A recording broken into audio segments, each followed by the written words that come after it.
is 7:03, and I'm calling to order the regular City Council meeting for March 11th, 2024. Please silence your phone. Make sure that you put a parking pass, because it is a regular day. It's loud? So, okay. And we will now do the roll call.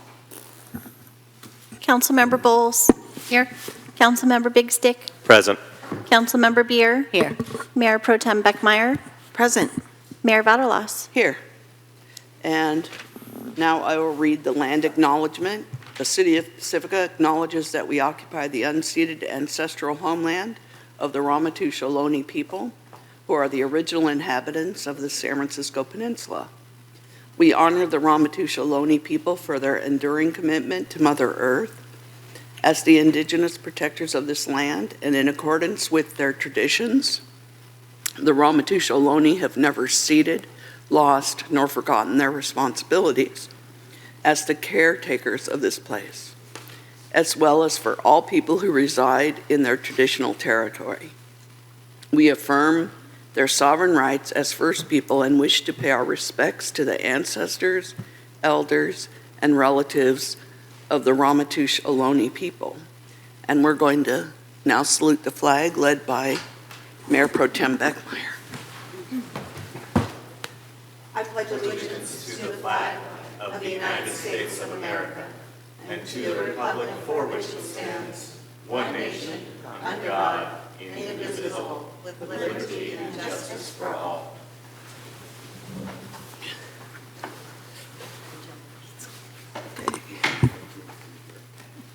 Now we have a special presentation, Pacifica Resource Center Annual Report, and I did see Anita.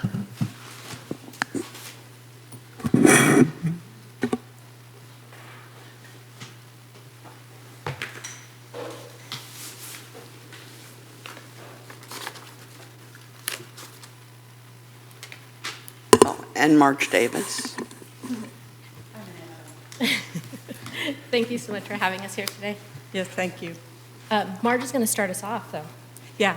So as she lowered the microphone. Sorry. I'm like, I feel like Cute. A lot in a small package. So I'm Marge Davis, as so many of you know, and thank you for having us here. Good evening to council, staff, and everybody here. I'm the current president of PRC, and so I was going to just hit some high-level points, and then I'm going to turn you over to Anita for some details of our accomplishments. But in early 2023, we began the process of updating our strategic plan, and that included also our mission and vision. And this process included PRC leadership, staff, and board.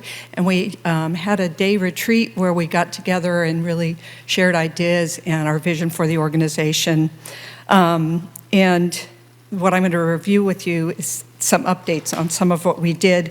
And these were crafted, the vision, mission, our values and beliefs were really crafted with the idea in mind of being inclusive and respectful, but also to show the compassion and the kindness of the organization and the people who work there. So, vision. So, some of you don't know we're coming up on our 50-year anniversary. PRC has provided economic security services to the in Pacifica for Pacifica families, and it really is neighbors helping neighbors and supporting resilience and well-being in our community. So to that, we updated our vision to every person in our community lives with dignity and has the opportunity to thrive. And the mission is to support the resilience and well-being of families and individuals in Pacifica and along the coast. And we added that as we're expanding our reach and some of our priorities of expanding our services and programs. So PRC values and beliefs, financial stability. We believe in financial education and support and providing tools for healthy financial decisions, which leads to stability and financial independence. Food security is something everyone should have access to, nourishing food, respect, equity, and inclusivity. We honor people's privacy, dignity, and respect. We serve and accept everyone in need of our services regardless of their race, sex, gender identity, religion, disability, sexual orientation, or immigration status. And as I mentioned, we're compassionate and kind. Compassion is a core value for us. We're people-centered, and we try and be flexible and responsible to the needs of the people we serve and our community. And then practicality and self-direction. We want people to be able to make their own decisions about what is best for their lives. We provide options and support and a space to help determine what they want to do. And finally, hope and optimism. And where would any of us be without that? We're positive and hopeful. As I mentioned, I'm going to throw this in, kind and compassionate. And we believe that transformation is truly possible. Thank you. So our strategic plan that we worked on is over the next 3 to 5 years, but 2023 to 2025, we broke it down into 4 strategic priorities. I feel it's really important, priority A, to educate the community, leaders, and raise awareness about compassion and towards vulnerable community members. Strategic priority B, here's that expand word again, expand our facilities to integrate existing programs, but also to add new programs as the need for them arises. Strategic priority C, expand existing services and offer new services for the people that we serve in response to unmet and emerging needs. And that one, really what brings to mind is the incredible work that Anita and her team did during COVID. That was a perfect example of that. We want to be positioned to do that. Strategic priority D, this is a really important one. Strengthen our networks, including local government, y'all, other community service organizations, partner with some of them already, but we'd like to expand that, community leaders, donors, and corporations. So that's my high level of our vision, mission, and strategic plan. I'm going to turn it over to Anita for details. It down for me. So just to give you a sense, this was part of our annual report, just to show the breadth of our work. Groceries is always one of our biggest support services in the community, again, because at the very core, folks need access to groceries. So 90,000 folks duplicated. So these are folks who come back on a monthly basis, most often than not. Some are one-offs, but most often they're people who are coming on a regular basis. 211 folks were prevented, homelessness was prevented. This, sorry about the number, is off a little bit on the detail, but these are folks who received support, emergency financial assistance so that they could stay housed. And then 707 folks or families and children received benefits over the holiday season, and it's broken down 191 children during the holidays, and then 516 for Thanksgiving. This is for 22-23. I'll give some updated numbers for this last year because that did increase significantly, including for the back to school program and our taxes. We're in the process of taxes now, so we'll have updated information later on in the year. And then for our shower program, which is something that we implemented back in 2016-17, we've been providing showers to 368 folks. Again, this is duplicated. These are folks who come in 2 to 3 times a week on a weekly basis, some one-offs, but most often they have regular appointments. So just breaking it down a little bit more, our grocery program is done primarily now through our client choice, which is monthly distribution and grocery deliveries. And then we have a pantry that's by appointment. If somebody walks in, we're not going to turn them away. They're always going to have access to those groceries. And if they don't live in Pacifica, while they won't be able to shop in our pantry, we will provide them with a bag of groceries and refer them to their local core agency. So we don't want folks to have to travel all the way to Pacifica to get services. We know that we have sister agencies across the county that can serve them better, and also means that they don't have to travel so far. As I mentioned, with our tax program, 226 folks, that generated $361,000 in refunds and saved nearly $50,000 in tax preparation fees. And one of the key things about our tax program is we encourage savings at the moment of of the refund. So 20% of our taxpayers who had a refund saved. And so again, we are one of the only tax preparing sites that really encourage savings and create opportunities to take advantage of that moment in time. And as I mentioned, our Holiday Joy program, last year in 2022, it was 191. This last year was 238, and that is 100% because of the support from the community. More and more families are needing this support. There were quite a lot of people who were new to us this year. Same for our Thanksgiving program. That went up almost 100 people from 2022 to 2023. And then another one is our Back to School program. That went up from 135 to 220 kids. And again, huge support from the community to help us serve more folks. And Marge came up with a wonderful idea to ask directly for High Sierra to purchase for cost the backpacks, which is to increase our ability to serve more people. So between that savings and individuals in the community who donated backpacks and gift cards, we were able to serve so many more families than we have in the past. And we're trying to really work more with the school districts to make sure that before school ends, I mean, the challenge is that we're enrolling people in June or families in June just as they're leaving school, so they're not really thinking about going back to school at that time, but we are trying to establish those relationships and make sure that folks know before they leave. And then trying to make sure that people know when school starts up and having enough extra so that if anybody still needs services, we can provide that to them. And as I mentioned, 211 folks got mortgage or rent and utility assistance. That equates to about $350,000 that we were able to provide in this community, paying for rent to make sure that folks didn't lose their housing. And as during COVID, we are still doing phone appointments and we still have an online application to try to make things as easy as possible for folks to access our emergency financial assistance. So for our homeless services, again, 368 showers last year. One of the things that PRC is and has been from basically our inception, we are an entry point to homeless services. So that is the coordinated entry and diversion system. So if somebody wants access to any county homeless services, they do need to go through coordinated entry. So one of our biggest jobs is convincing folks to go through that process.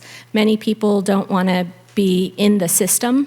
And so really making sure that they understand what that means. That might not mean shelter. It could mean access to a subsidy for, or being part of what's called the housing pool.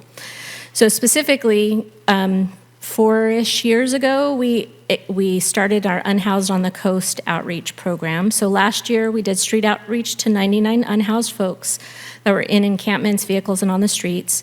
Of those, 34 folks were referred to health services or mental health services or health services in general. 62 folks got housing-centered case management. What that means is they were on our caseload. We provided additional support. We provide support to everybody, but we were able to do maybe a little bit extra and spending a bit more time with these folks to help them develop housing plans and then ultimately return to housing. And so of the folks that we worked with over this last year, 47% returned to housing, 17 specifically to permanent housing, and 43 entered shelter. Once they enter shelter, we sometimes don't know if they get housed or not, but once they're in the shelter system, it's really the shelter case managers that take over to help them return to housing. So at that point, it gets a little bit harder for us to track whether or not they go to housing, but they're more likely to get into housing after they're in the shelter program if they don't go directly back into housing. So for our safe parking program, it launched just almost 2 years ago. We had 8 sites initially. We now have 9. We had 9 as of October 4th of 2022. To date, we've served 29 folks from 20 households who've been in PSPP sites overall. We currently have 14 folks in the program. Those are still 9 households, 14 people, and 8 households on the wait list, sorry. I'm trying to remember how many folks, but 8 folks are on the wait list. So these are folks who are waiting for a space to be available. And since the inception, we've had 2 folks return to housing. Several folks have gone into shelter who also then moved into housing, but because they went into housing after shelter, it's a little, like I said, harder to track. We have had 13 folks exit PSPP. Currently, one exited into shelter. There's several folks who got subsidies, matched with subsidies so that they could actually move into housing that they could afford longer term. And then 7 folks left the program because it wasn't really working for them. So right now we're in the process of contracting an evaluator so we can look a little deeper about what was it that didn't work for them. Was it the structure in terms of having to move every 29 days? Was it something else? So hopefully by August, we should have more information about what's working with PSPP and what we might want to adjust for the next year.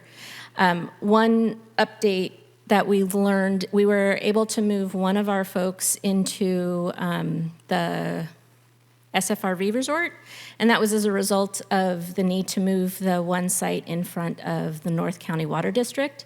But that opened up a relationship with SFRV resort, which may lead us to being able to temporarily use the SFRV resort for the 4 spaces that are in appeal. We are just starting that conversation to see if it's possible. And if it is, that just means we'll be able to serve more people more quickly. And hopefully, as the Coastal Commission appeals continue through their process, we'll be able to use those sites eventually. But in the meantime, it's promising that we may be able to use SFRE Resort, which is nice because everything is hooked up. They have access to laundry and showers and sewage and water, electricity, as well as free Wi-Fi when they're on site. So all of those things are huge pluses for the folks who are in their motorhomes. And then just some other services that we offer. We have baby and youth programs, so if somebody has a little one, they can come to us and we can help with formula and diapers, wipes. We do usually get youth bus passes because we recognize how hard it is for youth who are stuck at home to be able to have that freedom during the summer months. And then we're trying to do some more work around having access to summer youth programs as well.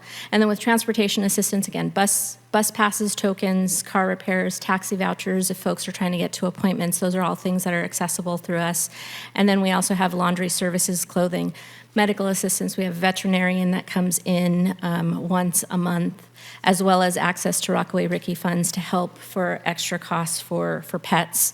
And then we do information and referrals. So just a little bit of general information about PRC. We do currently have 11 board members. Our goal is to have 15, so we are looking for 4 sometime in this next year.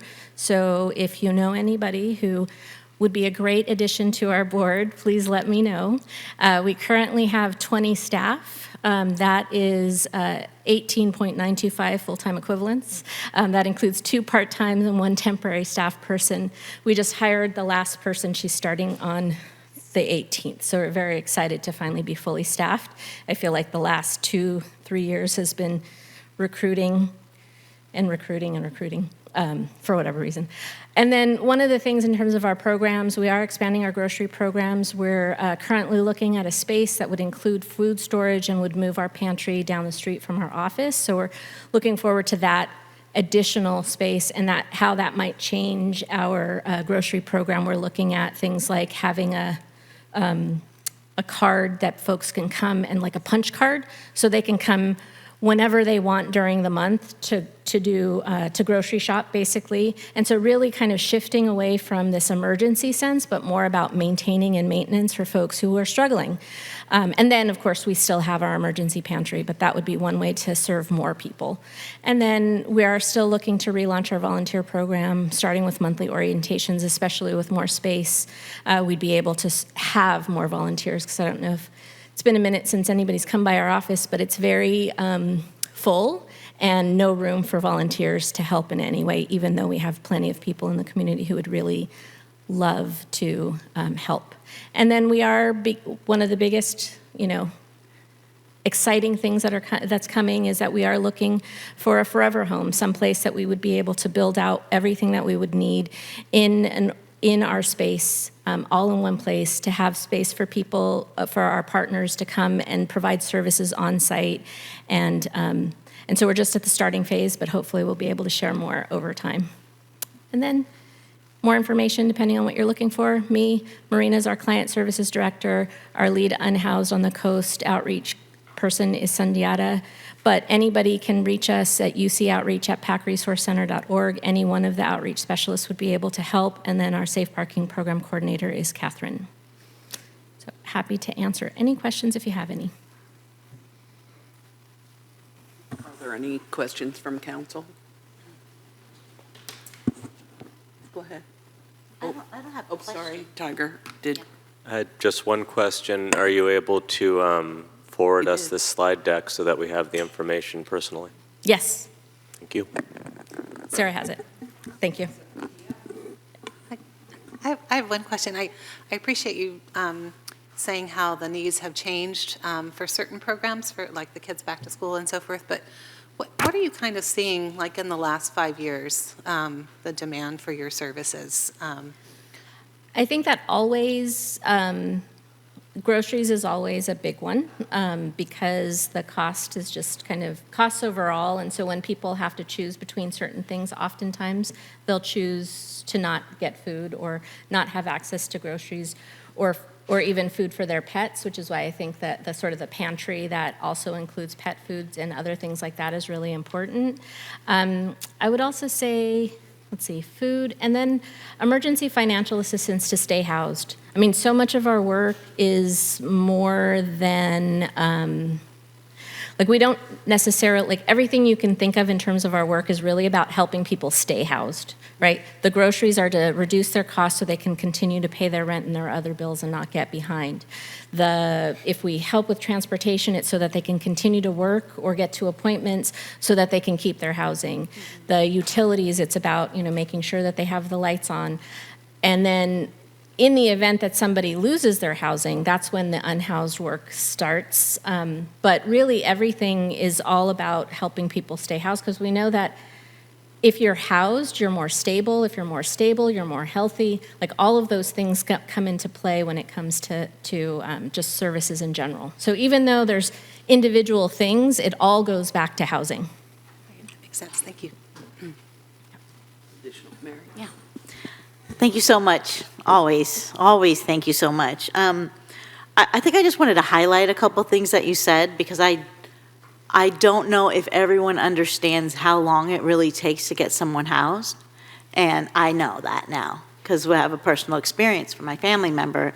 I always knew it, but now I really know it. And so when you say that you were able to house 17 people through the Safe Parking Program, am I quoting that right? No, 17 people total out of the Unhoused on the Coast Okay. program, which Oh, includes okay. the Safe Parking program. But over the last year, 17 folks got rehoused. So that's incredible. That's an incredible amount of people because it can take months up to years or more to get someone housed. And it's a ton of work, a ton of case management, and trust, right? That trust piece is so important. And you mentioned something, one of your slides, it said hope and optimism. And that is what PRC gave to me when I needed it the most, was the hope, right? That there's a new way. And that gets people through to the next day. Just that little bit of hope, like someone's listening to me and talking to me, and just maybe I can make it till tomorrow. And so I think that piece is also really, really important, and that's something that you do really well. I had the pleasure of coming and meeting your staff and sitting around the table with all of your staff, and it's really incredible.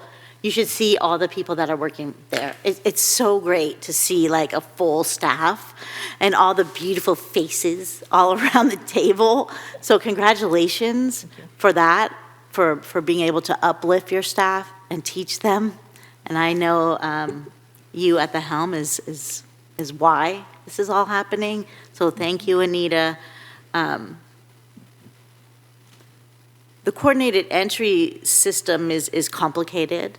And I think it would be great if we were able to maybe work with the county somehow or the shelter system to try to figure out, to try to track that data. Mm-hmm. That's the North County Outreach Collaborative brain right now, because we're always trying to look to see how our outreach is if it's effective or not, right? Mm-hmm. So I think that would be a really great thing to be able to do. And then people who are coming out of the shelter and into housing, they need they need transitional care. So I think that's another thing that I'm feeling rather passionate about these days. So thank you, PRC. Thank you. For sure. And I do want to say that when we get somebody into housing, we do generally provide support to them for at least 3 months because we know that first 90 days is more challenging.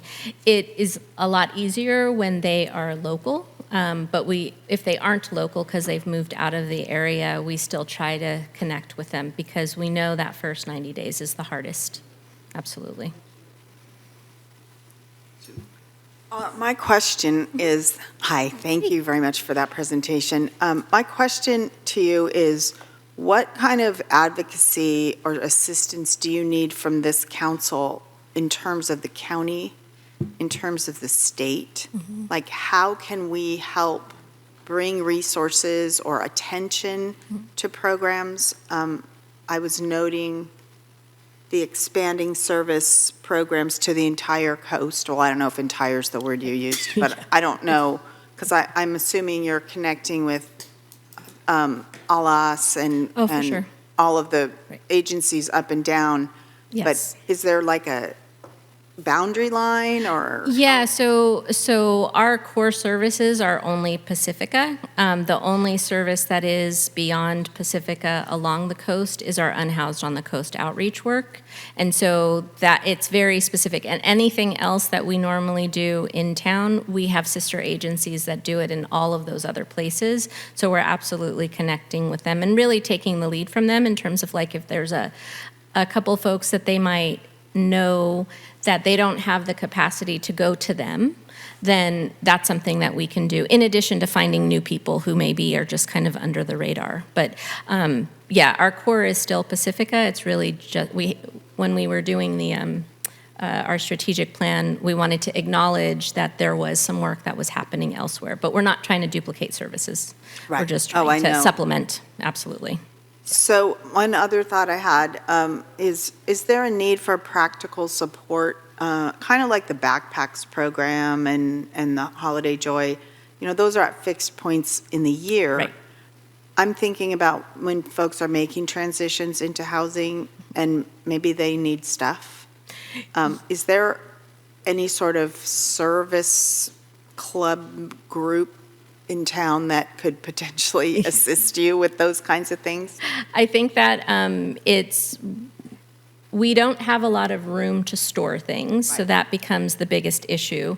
But Right. when we do have a specific need, then we're trying to do better at reaching out to community members and saying, we need this thing, because that is the best way, because then we get it in and gets out right away. Right. And I would say kind of an ongoing thing is always things like diapers of different sizes, baby wipes, because those are used not just for babies, and then socks and underwear, things like that for our shower program.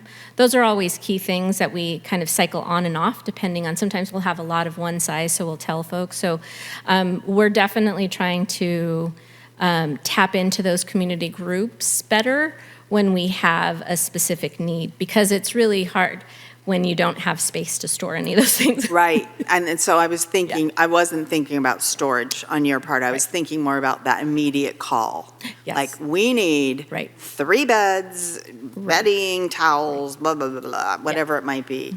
And then the last question I had is, what kind of, you mentioned diapers and wipes and all that, are you needing right now, or is it not a good time? Like, I'm never sure about the pantry replenishment process. Well, one of the, again, it goes back to our capacity to store things. So we are basically running low, very low, not out. We're never 100% out, but we're running very low with groceries in general by Wednesday.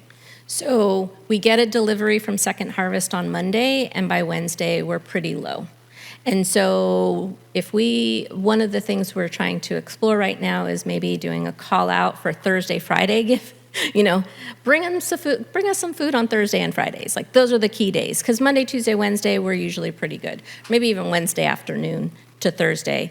And then once we are able to hopefully move into this other space, we will have much more room to store, so we'll be able to replenish more often. Because the problem is, Second Harvest comes out only once a month. We don't have enough room to store all of the groceries that we need for a full week, so we only take what we can use that can fit on the shelves.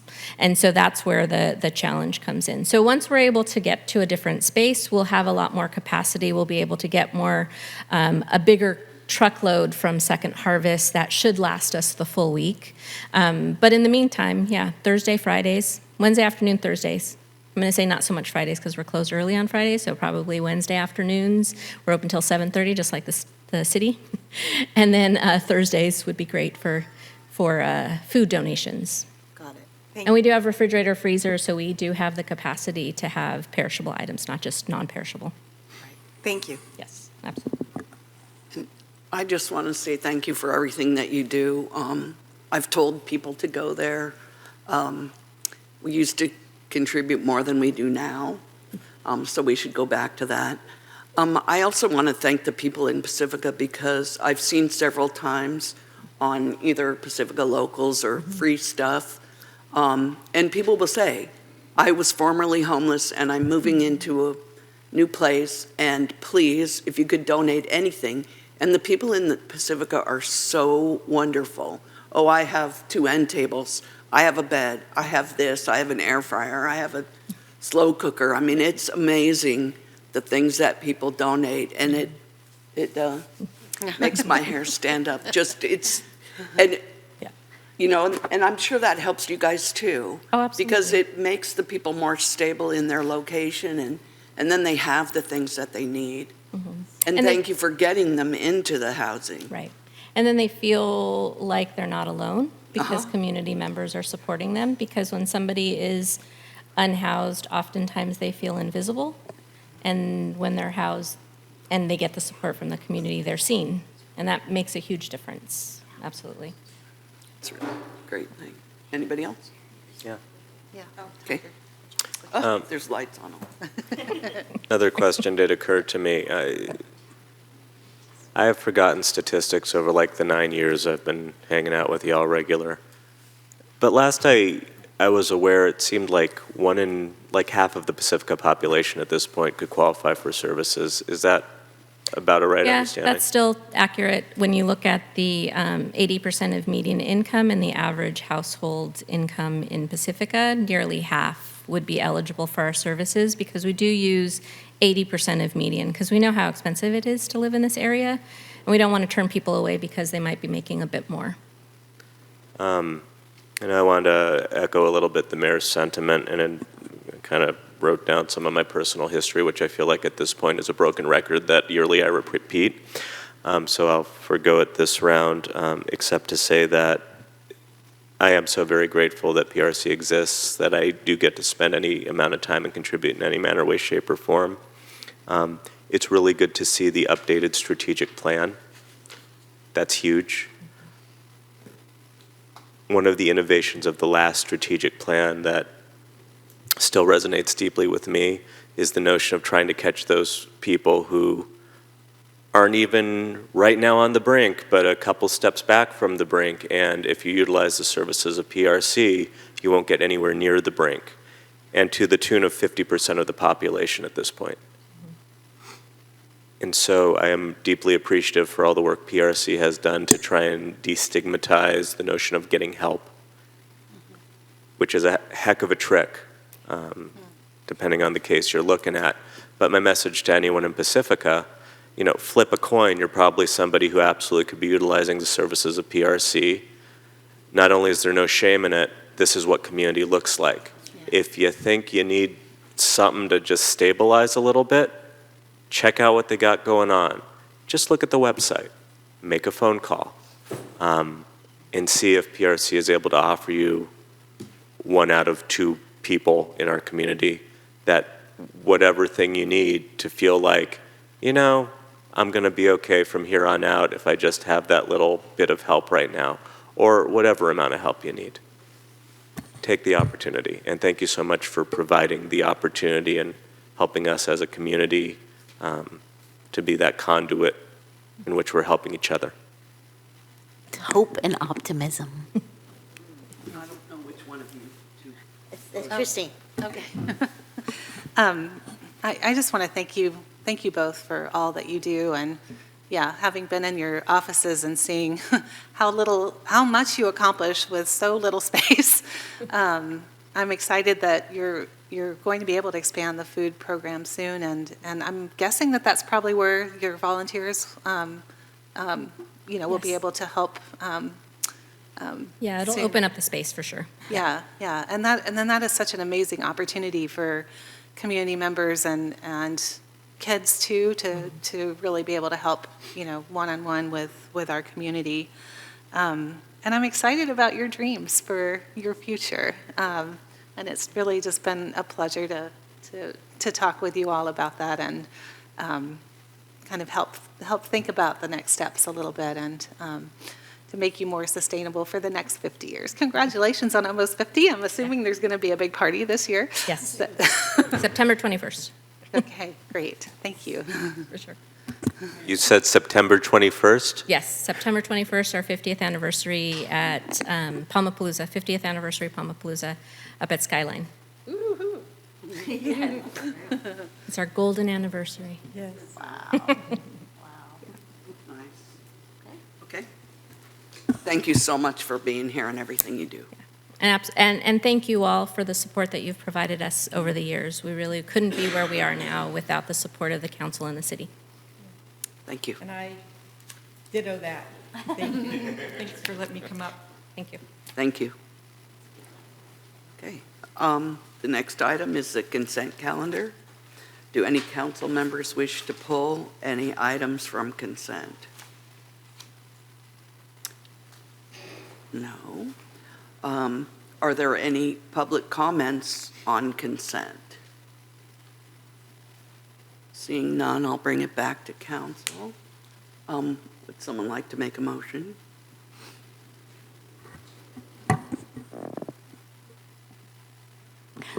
I move to approve the consent calendar. I'll second. Please vote.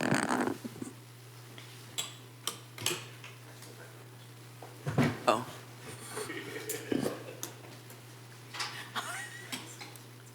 Oops, no. No. I do. Okay, we'll reset that. I leaned on it earlier. Should we press now?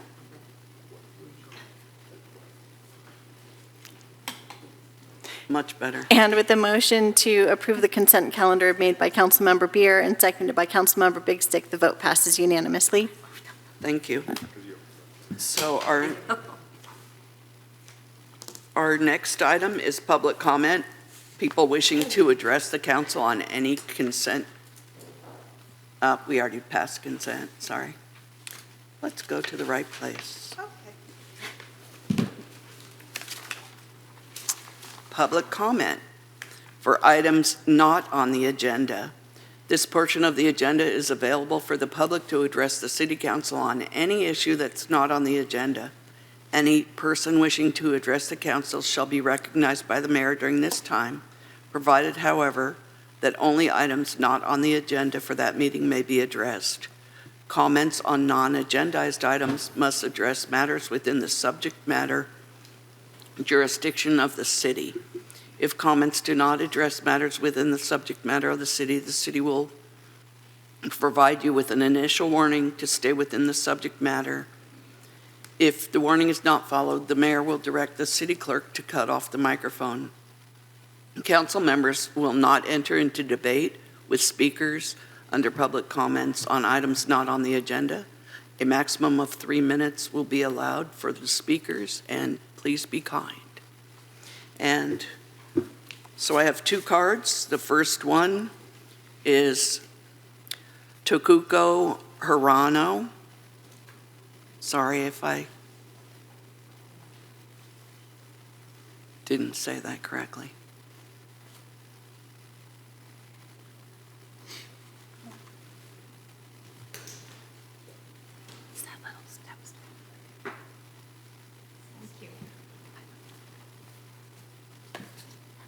This is not part of my comment, but I wish we have more people, somehow we had to promote so that the people come here, and I can help you if you need any help. Anyway, There's a step. no, it's okay. I don't want to fall from the things. Okay. Okay. Hello, everyone. My name is Tokuko Sylvester, and I would like to say thank you to city people and you for your quick action you did when I mentioned about some junk in the yard or houses, and then you did a quick action to remove them, and I do really appreciate. So today I want to talk about something else. This happened last spring when I was driving 88 in Amador County. It's about 3 hours from here. There was nobody around my car, so I was being happy, driving in a happy mood with a little chihuahua in my back. And then, just regular day, you know. But then I hear going, ooh, ooh, ooh, ooh. And I said, what is it? And what did I do wrong, you know? I didn't even think it's me. But then police car was not following other car, following my car. And I said, oh my God, you know? I'm frightened. I was panicked. I'm afraid of policemen. So I stopped my car, and then the police approached me, and I was shaking, and he said, I want to see your driver's license. I'm roll up window and pull a driver's license from my purse, and kind of almost shaking, you know. I'm so worried. What did I do wrong, you know? So, and then he asked me for driver's license, and then I handed to him, and he said, oh, you are from Pacifica. I like Pacifica. That's what he said. And then next thing he said was, oh. You have 1 more minute. Oh. Next thing he said was, I like the Taco Bell building. And I said, oh. Capital? I was thinking, wow, I'm so impressed what he said. So, Oh, Taco Bell. something I worry, you know, because I got stopped by police, you worry, right? So all my feeling kind of disappeared, melt away, and I felt really kind of warm feeling. So something I felt warm feeling from the policeman. Usually I don't feel that way. But anyway, the moment he said, I like the Taco Bell building, I knew exactly which Taco building he's talking about. So I was trained as an architect, and I do appreciate a person who appreciates the building. You know what I mean? So what I want to say was my warm feeling developed quickly within me. Sorry. Policeman. Sorry, but your 3 minutes are up. Already? Already. Oh, I'm sorry. So I just wanted to say. you can either send an email. Okay, I just want to say it's really important to have a good building in Pacifica to give a good impression to somebody from other county. Thank So you. Anyway, Thank you. thank you. Next is Lynn Adams, and that's the final card I have for public comment. Good evening, council, staff, citizens. I just wanted to thank the city for sponsoring us for Earth Day. It's coming up on April 20th. We've been very, very fast at work, and we're very excited to say we're honoring whales this year. And we will be having a whale fest. So we would like to invite the public to come out. What we're creating is a smaller eco-fest in the Lindemar lot just north of Taco Bell, the south end. We're planning for community booths to be around the outside and environmental organizations around the outside with their booths. And in the center, we're planning for an entire area filled with youth activities, whale activities, things that they can do, run races, have fun. PBNR is bringing a couple activities as well. The schools have all been invited to create an activity.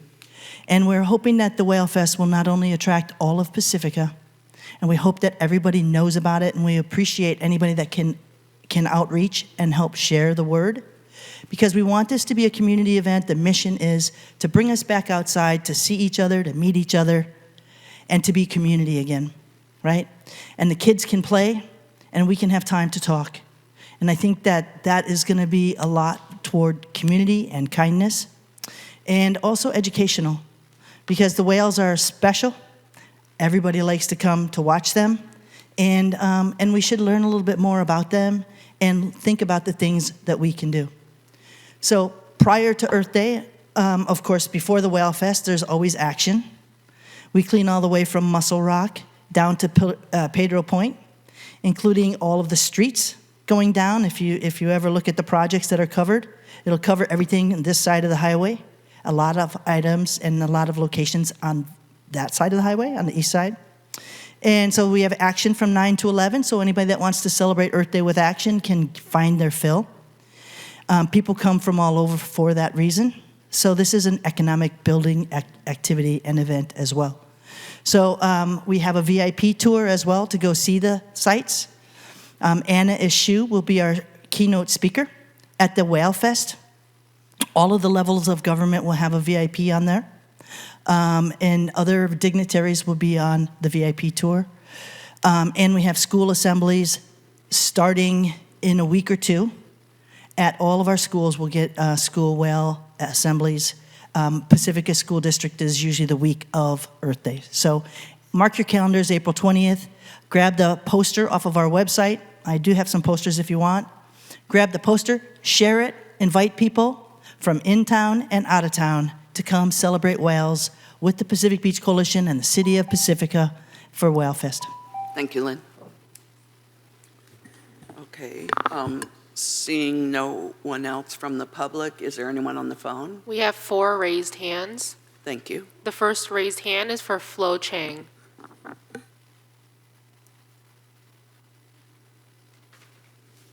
Perfect. Hello, are you able to hear me all right? Yes. Perfect. Thank you. Good evening, Council. I'm Flo Chang, and I'm here on behalf of Pacifica Peace People, once again urging to support a ceasefire in Palestine.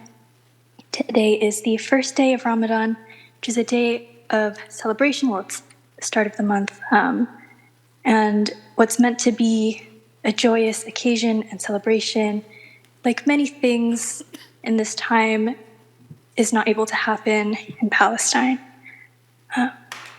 Please consider it. We will be here, and we'll keep coming back to say that we support it, and we hope that you all will pass a ceasefire. Thank you. Thank you. The next raised hand is Cindy Abbott.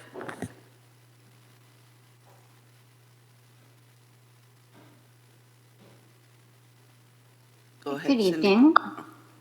Cindy Abbott.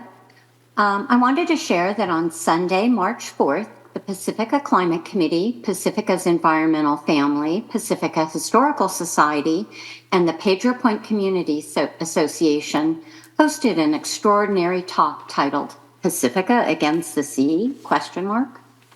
Following an eye-opening slide presentation by the Historical Society that visually shared how Pacifica has been impacted by erosion and flooding for decades, the afternoon included an engaging conversation with author and LA Times environmental reporter Rosanna Shaw about her book, California Against the Sea, Visions for Our Vanishing Coastline, and Dr. Gary Griggs, Distinguished Professor of Earth and Planetary Sciences and Director of the Marine Science Institute at the University of California, Santa Cruz. While over 120 were in attendance, that was limited due to the venue capacity. Therefore, I'm thrilled to share that the program will premiere on Pacific Coast Television this Friday, March 15th at 9:30 p.m. Folks can watch on Comcast Channel 26 or via worldwide streaming at www.pacificcoast.tv. The expert speakers shared how a paradigm shift can move us from thinking we can hold the dynamic coastline fixed in place with armoring to how, if we open our minds, we can create a new vision and better place for future generations of both residents and visitors to Pacifica's coast and all the creatures that inhabit it. I encourage everyone to view the program that hopefully will also be available after the live premiere on the PCT YouTube channel, and to continue the conversation with us at future meetings and programming on this critical topic. Thank you. Thank you. The next raised hand is for Rick Nahas. Go ahead, Rick. Hi, Rick Nahas from Pacifica, from Sharp Park. If I must die, you must live to tell my story, to sell my things, to buy a piece of cloth and some strings, make it white with a long tail, so that a child somewhere in Gaza, while looking heaven in the eye, awaiting his dad, who left him to blaze, and bid no one farewell, not even to his flesh, not even to himself, sees the kite, my kite you made, flying up above, and thinks for a moment an angel is there, bringing back love. If I must die, let it bring hope, let it be a tale. By Palestinian poet Rafat al-Reer, who was killed in an Israeli airstrike in September, along with 30,000 Palestinians. Violence is hate, whether it's committed by Hamas or by the Israeli government. Pacifica stands against hate. I'm here to ask you, eventually you've seen the resolutions that we want you to pass as a ceasefire, and I understand the consequences for you individually and for Pacifica may be high, but it's important to stand against hate. Perhaps you can use your influence to change people's hearts an inch in the direction of peace. No matter what you decide, I will never judge any of you, and I will always love you. Thanks. Thank you, Rick. The last raised hand is for Delia.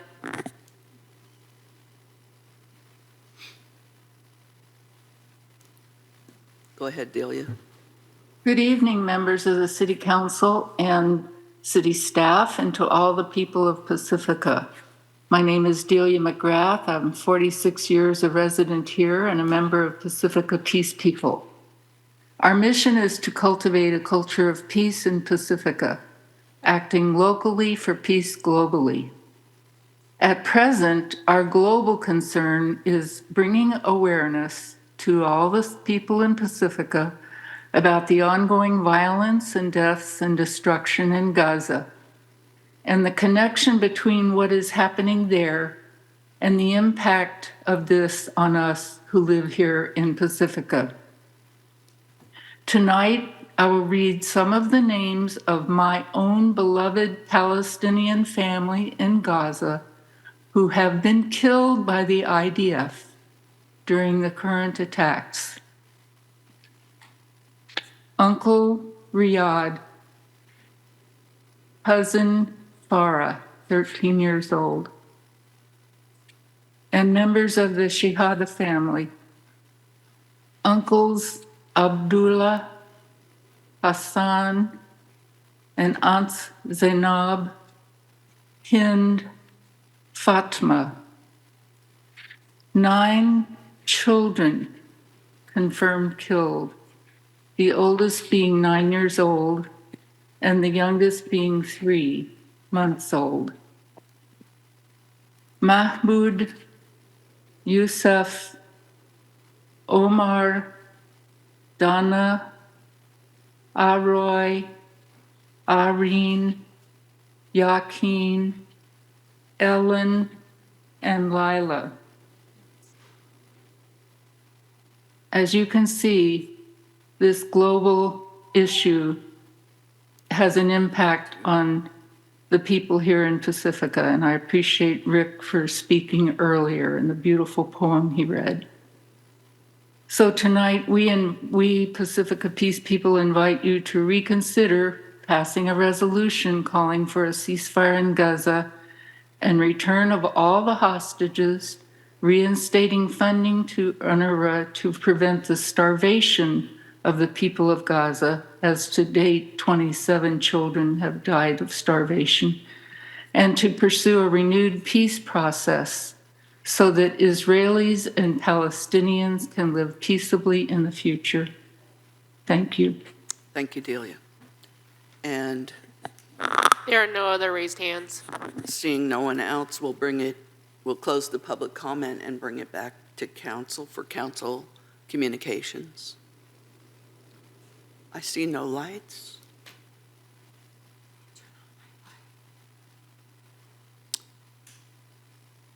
Mayor Pro Tem Beckmeyer. Thank you. It's been a really, really busy couple weeks. I feel like it's really been only 2 weeks since we had a council meeting because so much work has been done and meetings have been held and attended by so many, certainly council members and staff and members of the public. So we've all invested a lot of time in decision-making for our community. I think it was a little bit underestimating, but I think I estimated 12 to 15 hours for the LCLUP meeting in terms of prep, in terms of meeting, and in terms of after action. And I just want to remind people that council members all have jobs, and I'm not complaining, I'm stating a fact. So it's challenging to work it all in, and sometimes if you don't hear back by email, please understand why that might be the case. I'll do a better job of doing a auto reply. I'm not really good at that. I had the opportunity to attend the Rosanna Shaw and Gary Griggs event. I know not everyone was able to, so it's really wonderful that it's going to be available on PCT. It was a very lovely and informative afternoon, and I especially appreciated the Historical Society framing at the beginning of the event with the images of Pacifica and kind of getting that historical through line. It's very enlightening considering the work we're doing right now, you know, and you think about what would it have been like if people 40, 50 years ago were planning, as we are now, planning for 40, 50, 100 years from now. Before that, I had an opportunity to attend a dinner Tuesday night with the Rotary Club, had a dinner meeting, and the speaker was our district attorney, Steve Wagstaff. He spoke on cold cases and the solving of cold cases. It was really informative, and it was a great presentation. And then I jumped in my car and went down to Palo Alto to have a milkshake with Joe Simidian. And it was a fun, very robust crowd on election night. That was exciting. Beautification Advisory Committee met on the 6th, the next day, and I'm reporting out, in case you haven't had a chance to drive by and take a look, the bioswales on Crespi Drive are doing great. They're doing their job. I'm finally figuring out, well, exactly how that works, because, you know, when it doesn't drain right away, it's like, what's wrong? Nothing. That's exactly what it's supposed to do. It's supposed to take a long time to drain. There is a spring underground that runs right by Cabrillo School underneath the parking lot. So in addition to regular runoff, storm water and all that, there's underground water happening all the time in that vicinity. But the Beautification Advisory Committee is doing a great job with those bioswales and trying to maintain them. There'll be a work day coming up soon. It was supposed to be this weekend or last weekend or something, but they've put it off because of the weather. And then I've met with constituents through the course of the 2 weeks about the LCLUP, about tree ordinance, and about the quarry. Thank you. Thank you. Next. I'll go ahead. Okay. Good evening, everybody. To Flo and Rick and Delia, I just wanted to make sure to respond to you.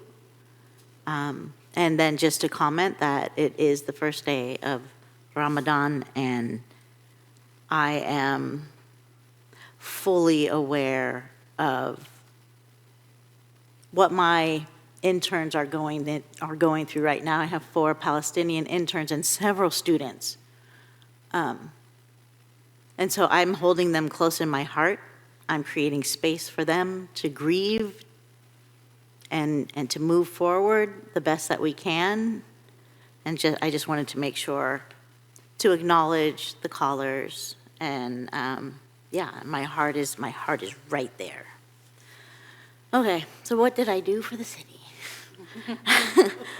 Well, I completed 20 scoring sheets for our BPAC TDA Article 3 funding, which is Transportation Development Act. It provides funding annually for bike and ped projects. Funding originates from local transportation fund, just derived from a 1/4 cent sales tax. So I think that's always interesting to see how funding usually happens. Takes a ton of time to score these projects, at least 2 to 3 hours for each project. And so it was good to get them done. But I also want the public to understand that because we are sitting on regional boards, we have an opportunity to score projects and bring in funding. And so the more that we work at that, the more funding we'll be able to bring here. There wasn't an application for Pacifica this time, but you never know, there might be one next time, and I'll be there. So I also attended the Housing Endowment Regional Trust Heart of San Mateo County meeting, where we accepted a grant from San Mateo County for $2 million to establish a mobile home loan program. So this will allow for people living in mobile homes that have been severely damaged by storms or time to get a fixed rate loan for a brand new mobile home. Wow. And it's over the course of 30 years. Their payments are very, very low. So it's very exciting. The projects that keep coming to heart, it's really amazing what they keep doing and keep continuing to do for housing in our community. I'm proud to be a board member there. So obviously we spent, all day last Saturday with the LCLUP, all day this past Saturday with our strategic plan. That's a lot of time. Not only did we spend the time, but our staff put in hours and hours and hours to get us to that place. And so thank you to all of our staff for spending your weekends and all of your hours with us to try to move us forward. I attended the Coast Pride meeting, and unfortunately, our building at Coast Pride was vandalized. There was rocks thrown through the window, and the flags were torn down and ripped with knives. There's video footage of it, and it's really disturbing. And so, again, we just need to keep supporting each other. I'm happy that I'm on the board, so I can actually, help repair things and repair the morale, because I think the morale of the staff is really important, and Coast Pride is bringing a lot of services to our young people and families here in Pacifica at both high schools. They're doing SOGI training in Pacifica School District, so Coast Pride is really stepping up for Pacifica, and I want everyone to understand that. And then there was the sing-along. Leap into kindness. It might seem silly to people. It was not. It was a room full of like 125 people were there singing, all together singing. Right? It was so awesome. So I want to thank Bill Michaelis and Pacificans Care and Cindy Abbott from Sanchez Art Center for hosting and supporting that event. Everybody there left feeling good. People were brought to tears. Like, it was just really wonderful. So I think we should be singing all the time. I attended the Women's Hall of Fame this past weekend, San Mateo County Women's Hall of Fame. Myself and another friend of mine from the Pacifica Collaborative nominated Jenny Walter, who was the founder of Coast Bride. And so it was really wonderful to be surrounded by all those women in the Hall of Fame. So it's pretty cool.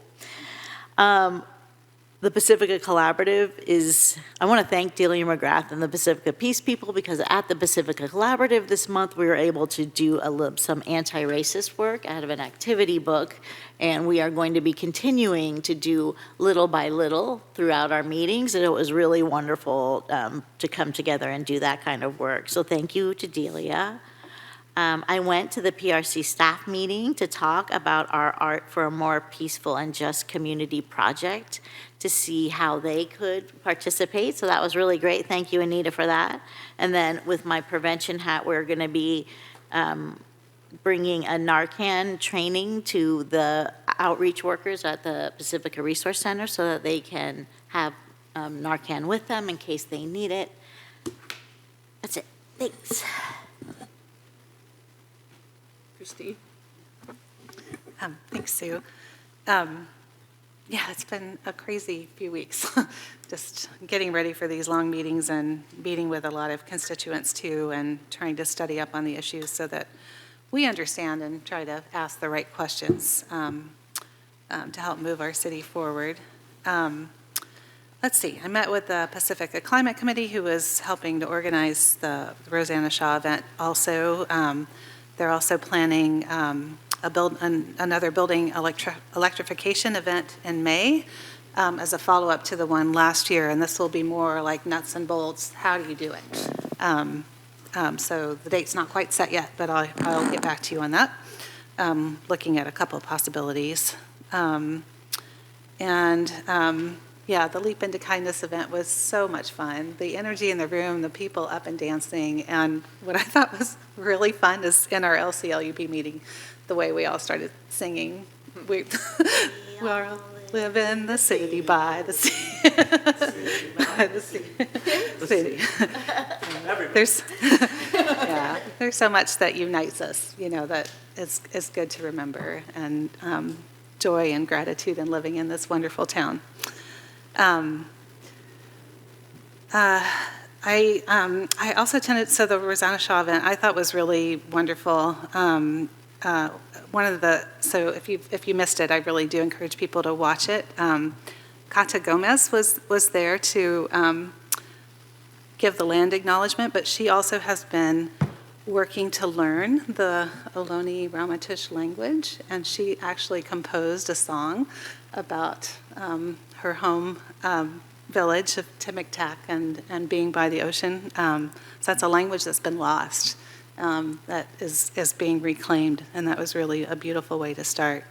I just want to share a couple of facts, things that I learned at that meeting. One they said the coast is not a place, but a process, and one that is dynamic and ever-changing. I thought that was really interesting. The sea level rise numbers and the uncertainty, that beyond 2050 relate to really how much ice will melt. And Gary Griggs asked us to guess how much sea level rise if all the ice all over the planet melted.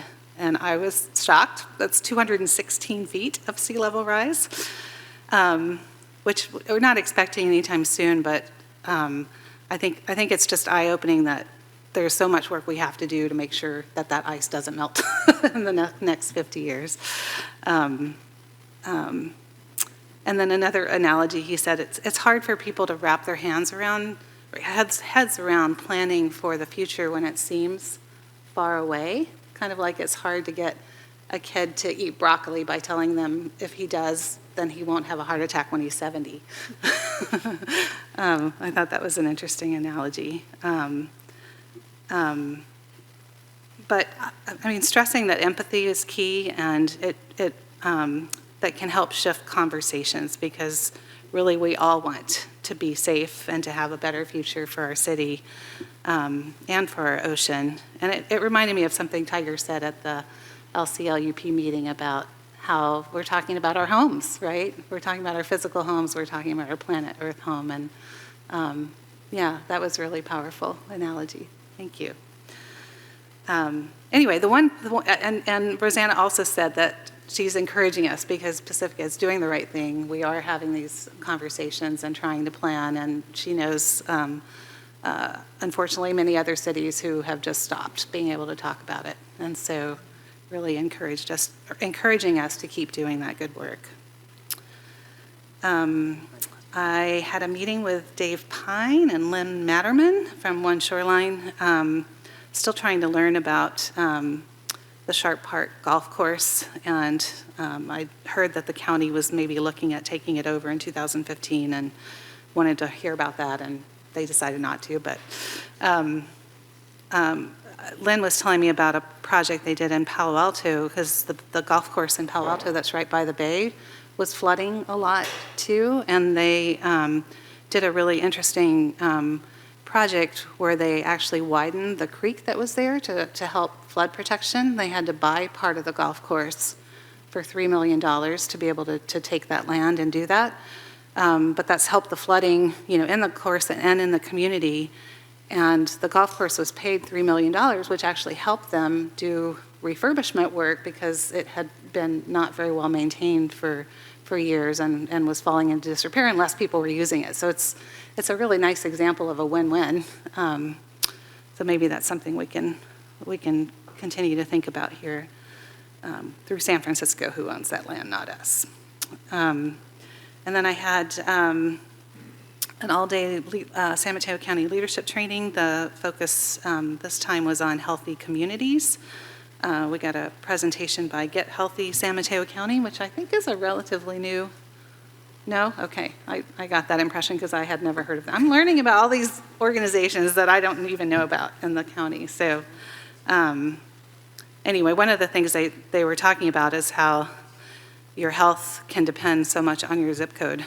And even within a county, there could be a 10-year life expectancy difference between, air quality, water quality, access to food, and so forth, and trying to deal with those disparities. And then we had an interesting presentation from Genentech, who's, I don't know if you know that most drugs were mostly tested on Caucasian Europeans in the past, like 97%. But the effects are very different. Breast cancer rates in Black women, for example.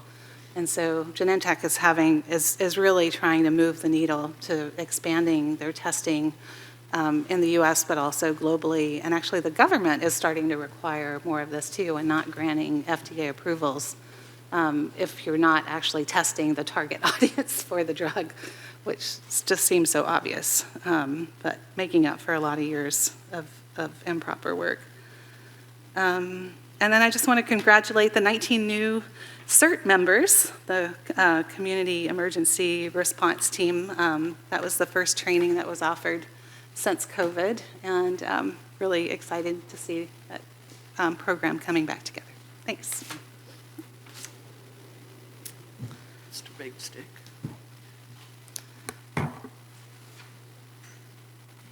Thank you, Madam Mayor.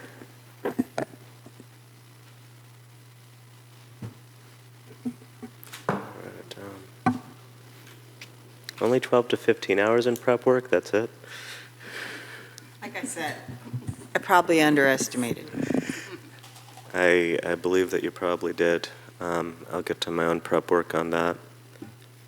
It's been, like a couple years now? It at least feels like a couple years. Maybe it's only been one that I tend to open my comments talking about Ukraine. And the reason I tend to do that, how it relates to home, is I don't have scientific data to back it up, but there's this internal hunch that what's happening in Ukraine may have an effect on our democracy. And again, that's the spirit in which I speak of Ukraine in my thoughts and prayers, because somehow it feels very strongly to me like their fate is tied to our democracy here. And that's the connection I make and why I feel it's important to bring it up. And then this stuff with Israel and Palestine started happening. And I hope our friends have a very good Ramadan wherever you might be. It's outside my base of understanding, so I won't talk too deeply in that. But as I heard Mary's comments, it occurred to me, I just rewatched part 1 of Dune the other night with my girlfriend who hadn't seen it in preparation for watching part 2.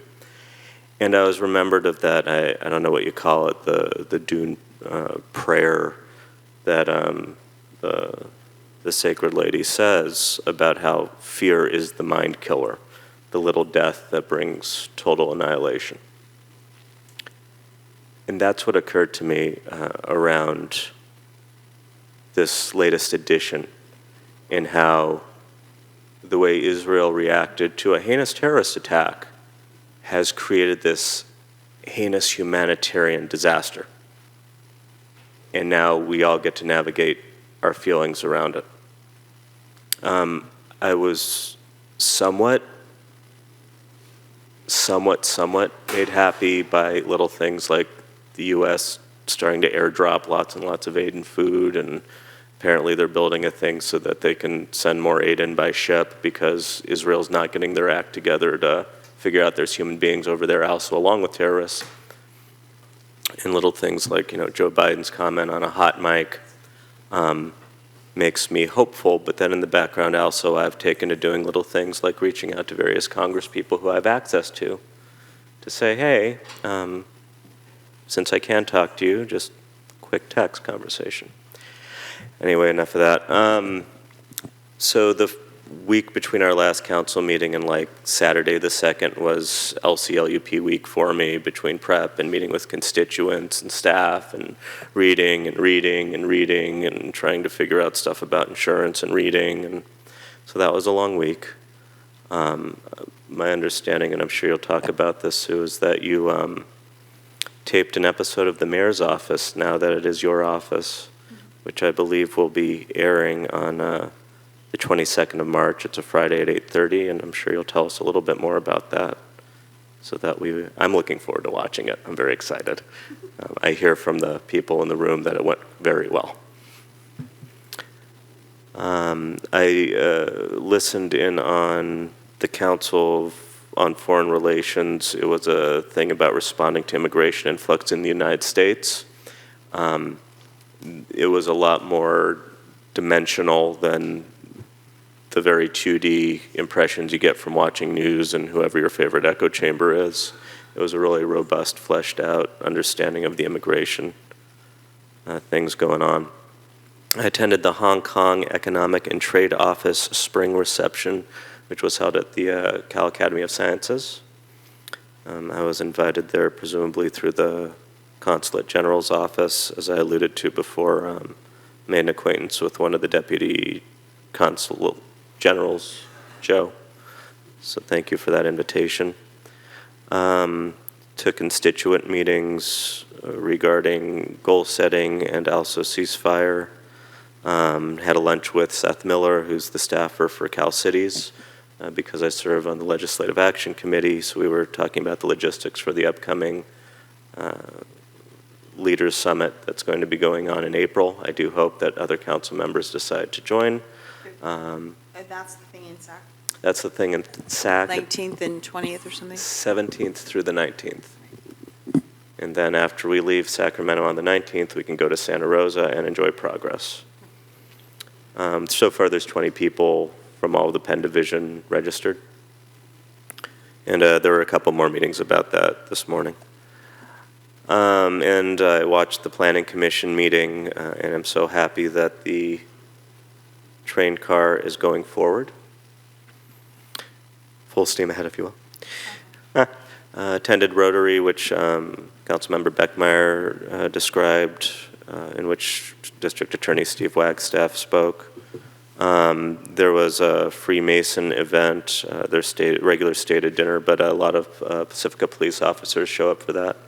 They were invited, and so they showed up, and it was very nice to see the interaction between our police department and a community organization. Goal setting on Saturday, of course, which kind of makes it feel as though it's been one continuous council meeting over the last 2 weeks rather than since. But I love spending time with y'all and enjoying the ridiculous amount of work our staff does. So thank you, staff, and I hope that we did okay by the amount of work you put in. And then, like I said, there was a LAFCO Budget Committee meeting today. There was a RNA Foundation, kind of a small celebration, really, of the work they're doing at the police department this afternoon. So I got to attend that and see a little bit more closely how the physical structure actually works, because heaven knows, I don't get to Can see you it. explain that to the public? Yeah, so you open this thing, and there's like a pull-down thing at the bottom. You open it up. It's the life rings The life that you rings. see outside. And inside is this life ring. It's got the 4 ropes on each of the corners of the ring. And there's a 150-foot rope that's attached to it, so that if you see somebody who needs help, you grab the thing, you toss it out to them, and hopefully in the rip current where it's very difficult to get out, they can grab a hold of that so they don't get pulled under. So thank you to the RNA Foundation for setting us up with that. I think they're going to be installing another 8 or 10 of them shortly, and it can't come quickly enough. Those are the things I've attended. I noticed at goal setting, and I don't know if they were already like that, but I had noticed before that our Pacifica Stands in Love is framed down here now, where before it was just a taped up poster. So next week we're chiseling it in stone, etc. But it really is a beautiful way to present it and make sure that it's not going anywhere. Thank you. Thank you. I got to meet ahead with Rosanna Shaw and Gary Griggs by Zoom before the meeting. And I thought the most interesting thing that Gary Griggs said was, and he said it in the past, that Pacifica doesn't have a sea level rise problem. We have a coastal erosion problem. He said that in the coast here, the sea level rises 0.3 millimeters, which is 2 quarters stacked on top of each other in a year. And in the rest of the globally, it's 0.5 millimeters. So it's a really small amount. We definitely have coastal erosion, and we have overtopping of waves, and those are the things that affect us the most. I did tape TV show featuring City Manager Kevin Woodhouse. It will be available on March the 22nd at 8:30. It is called The Mayor's Office. It's on PCT. I thought we would never get to an hour, and then they said, oh, there's a couple more minutes, and we got to the hour. So a lot of interesting information. He was a great person to interview because he really helped. I loved the sing-along. With this voice, I can't sing. But with 130 other people singing, didn't really matter. And I just sang along too. I read aloud at Valimar. I picked some interesting books, like What Do They Do with All the Poop? Because I was reading to first graders, and they loved it. It was all about the zoo and poop. So they had a good time. I did too. Of course, the LCLUP all day and the all-day strat planning, and I do feel like we live here. So I don't feel like I'm home. I just feel like I'm here. I attended the later Pacifica Against the Sea and had the book signed so I can start reading the book. I also am on the Shared Prosperity Coordinating Council, which used to be COVID Recovery Council. It's changed quite a bit because we're no longer recovering from COVID, but we have people from the Renaissance Center, we have people from the school districts. I don't know how, but I'm the only elected person on there. We have the Roseanne from the county chamber, And it's all about trying to get people back to where they were. Jobs, food. Yeah, we have Second Harvest also. It's getting larger and larger, but it's about helping people. And I met with several business owners and people, and one of the comments that was at the strat planning day was that I responded to a person and I was very short in my answer, 2 sentences. And I went to talk to the person after, because not only do we have other jobs, but we also got maybe 40 or 50 emails regarding the short-term rentals. And I'm going to say a lot of them were copy and pasted, so I thought about copying and pasting my answer, but I didn't. I tried to respond to every person that sent an email. And if my emails are short, it's because I don't have 24 hours to respond to everybody. So if you see a short email, just know there's a reason. And that's how I respond. So, okay, I'm done. And, Mary? I just wanted to say that there's a youth summit this weekend at IBL from 11 to 2. Come on down. It's going to be really fun. Thank you. City Manager, staff report, please. Thank you, Mayor Vaterlos, Mayor Pro Tem Beckmeyer, and council members. Kevin Woodhouse, City Manager. Regarding the Youth Summit, I believe it's the case that Police Chief Sarasua will be speaking at the summit. Is that correct? That is correct. Yeah. Keynote. Great. I just have 2 quick communications to provide. The first is to announce that we found out last week on Friday that our application last year for federal funding for what's called community project funding through Representative Eshu's office was signed by the President as part of the Consolidated Appropriations Act. So we'll be receiving $963,000 towards pier repair. Of course, we need more. That application was made last year before we had completed the overall assessment, and now we know that the funding challenges are more in the high teens of millions, 19 million estimated, at least preliminarily. So, but every cent helps, every $1 million helps, so we're very pleased for that and very thankful for Congresswoman Eshu's commitment to seeing that through. The other communication I wanted to provide is, as the council members mentioned, the last 2 Saturdays we're busy with the LCLUP all-day meeting and then the council strategic planning annual update meeting. One anecdote I wanted to provide is that both of those meetings were facilitated by different moderators or facilitators. At the LCLUP meeting, Ryder Todd Smith from Trepepe Smith does work up and down the state with organizations, and he was, his feedback was, and council members heard this, but also wanted to make sure to say it for the public, but he was really blown away at the level of engagement, the level of public engagement that the city is doing on this, the level of engagement by the public at the meeting, and the extent of the council engagement and staff work in that. So that's a great reflection. That sort of continued over into our facilitator for the strategic planning session, Mr. Greg Larson, who worked with the council last year.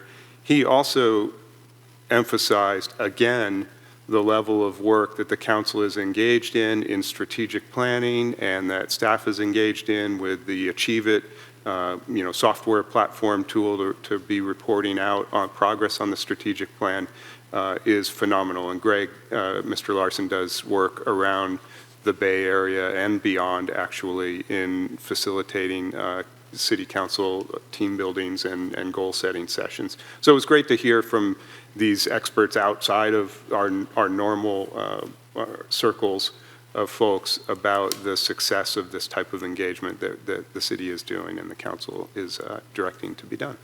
And that completes my communications. Thank you. Thank you. And there are no public hearings, but we have 2 items for consideration. The first is item number 6, add Minerva Avenue tree removal and maintenance project to CIP and award project. And I'm not going to read the whole thing.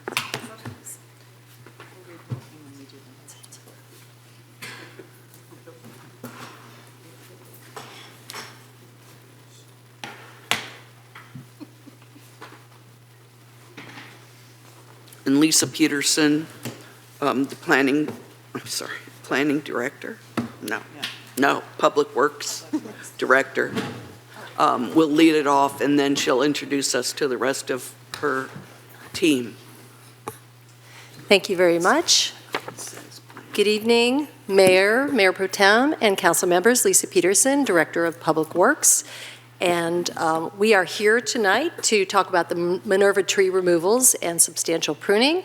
And I do want to introduce our team here. So we have Dino Aceredo, who of course is our field service manager. We have Mike Pham, who is our superintendent for parks. And we also have with us our tree management experts. And they are Roy Leggett, and we also have Aaron Wang. So with that, I also want to, before I jump into this, just read off the actions so that council understands what we're recommending tonight. So the first is to add the Minerva Avenue tree removal and maintenance project to the city's capital improvement program. The second is to find the project categorically exempt based on sections 15304 of the state CEQA guidelines, class 4, applicable to minor alterations to the condition of land. The third is to approve the construction services agreement between the City of Pacifica and Bay Area Tree Specialists in the amount of $144,900 and to authorize a budget authority for construction in the amount of $159,390, which includes a 10% contingency. Also authorize the city manager to execute future change orders not to exceed the contingency amount and approve a budget transfer into the project for $159,390 from Fund 38, which is our disaster accounting fund. So with that, we'll move forward. So first, I just wanted to give a little background. I think the council has heard from Minerva residents over the years related to concerns about the trees on their street. Specifically, there are a number and 16 older and very large trees. They've mentioned that, these may be at the end of life. They've cited issues related to the overall condition, concerns about the condition, failed limbs that have fallen down, and also root intrusion that happens into their utilities. And council may remember that back in the council meeting on February 10th, 2020, the residents did submit a petition to the council about the trees at that council meeting. And during our very large, winter storm events of 22-23, we had concerns from the residents, both spoken to council and to staff related to the trees, because of course there was a lot of high wind events during those storm events as well. So the city response to what's been happening on Minerva has been a multi-pronged approach. So, of course, over the years, there has been yearly observations to the Minerva trees and trees within the city, and of course, periodic maintenance related to those observations. After the very large storms that we had in 22-23 with those 13 atmospheric rivers, in the spring of 2023, the city did hire a contractor to come in and to get into the Minerva trees, those 16 trees, to address the broken and dead branches that were in there, to pull those out. Also, at the same time, we did start an arborist report and ultimately completed that arborist report track assessment for 16 trees that are on Minerva. That was finalized at the end of 2023. After we looked at that report, we felt that there were likely some trees that we were going to want to recommend to the council to remove. And so we did go out and we obtained contractor costs for the tree removals, also root grinding, replanting of trees, and substantial pruning. And the lowest cost came from Bay Area tree specialists. We also held a Minerva resident meeting on 3/29/24 that was related to these possible tree removals, the pruning, and also to let them know about the upcoming city council meeting. We have had a number of discussions with our arborist team from tree management experts, also, reviewed their report, their track assessment. I wanted to just give a few bullet points related to our discussions and to the report and track assessment. So all 16 trees were assessed with an aerial lift truck and a drone. And the risk impact for all 16 trees was high. So there were 6 trees that were rated as imminent for failure. And ultimately, in discussion with arborists, we believe that these should be removed. There's stability issues related to 2 additional trees that have grown with some of these imminent failure trees, and they've grown in as a grove. And we're concerned that if we remove the other trees, those 2 trees will not be stable. So we're also recommending removing those 2 trees. So in the report, all 16 trees are recommended for removal. But the report also does state that some could possibly be mitigated by pruning.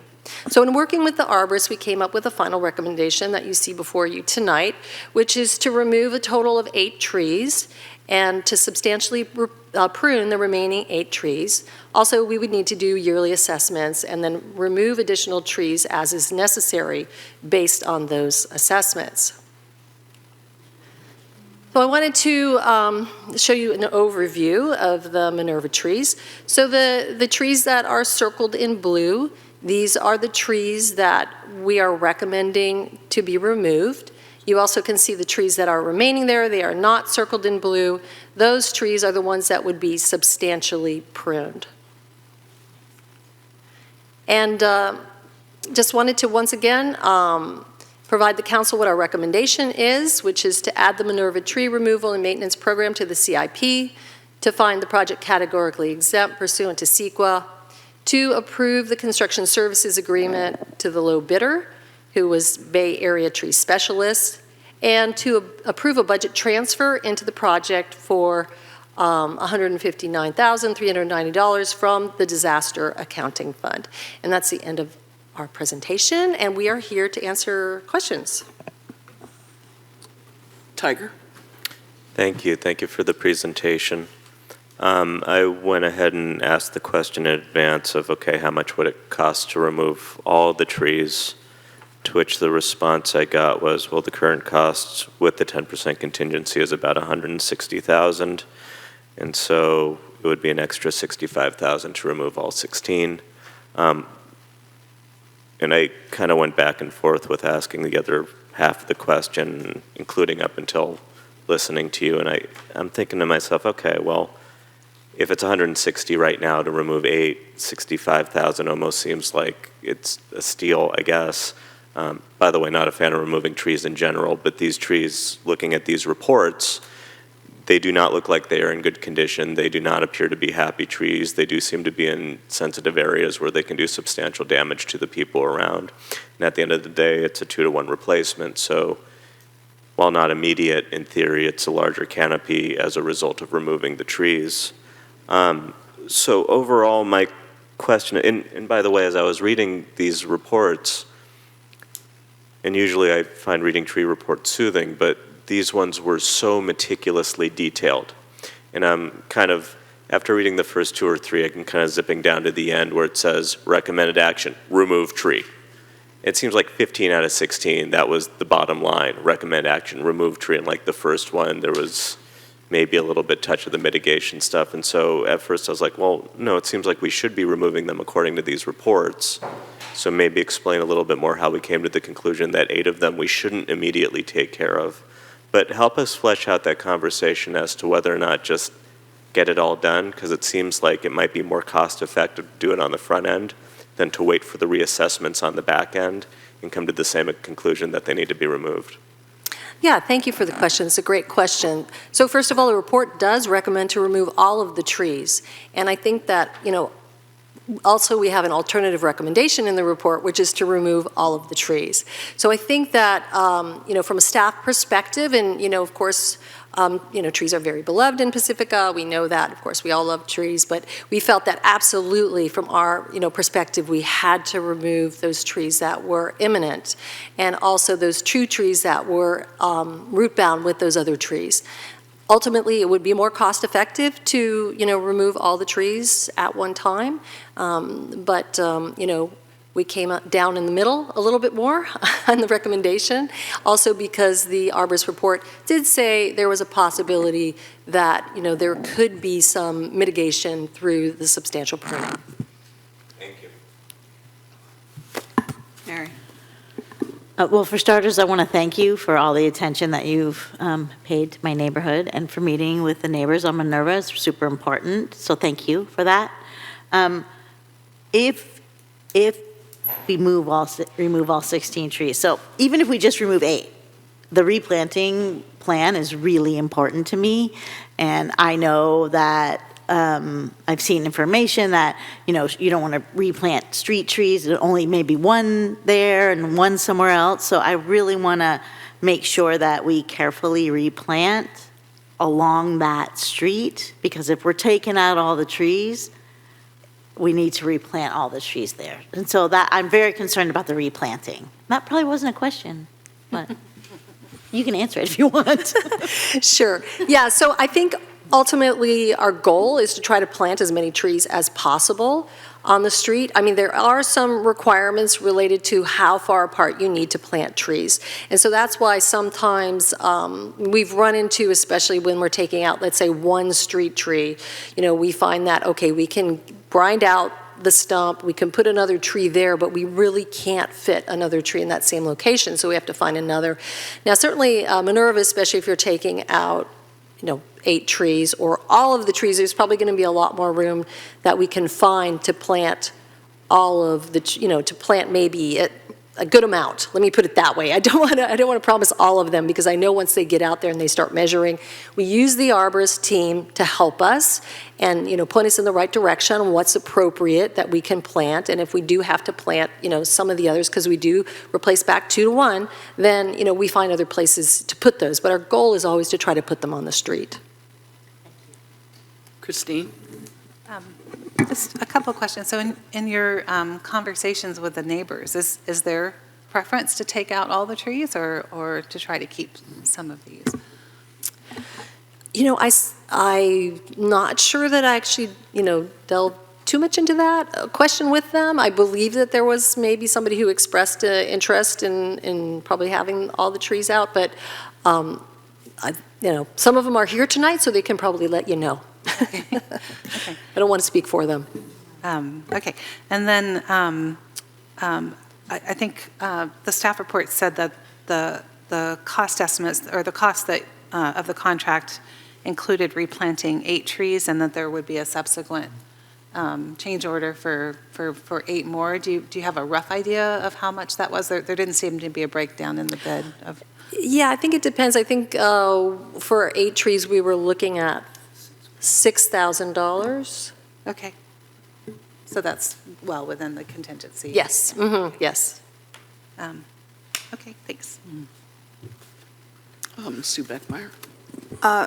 Can you explain the general concept of cabling?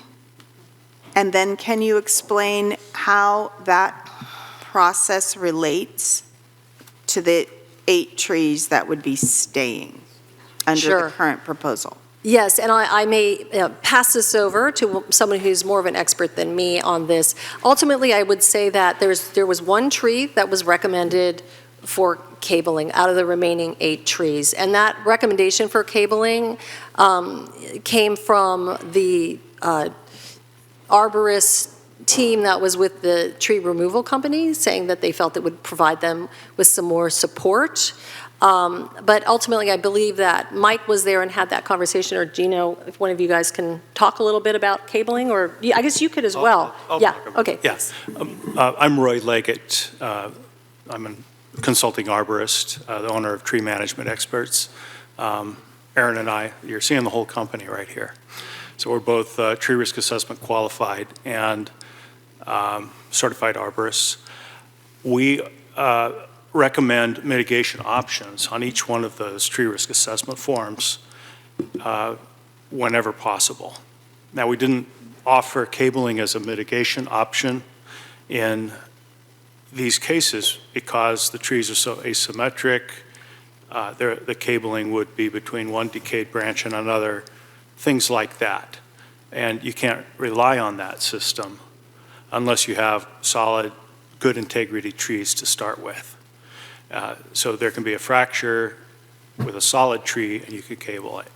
But if you have a tree that's already been blown apart by these atmospheric rivers that really hit that area and did tremendous damage, we're working with a lot of problems that you can't really solve.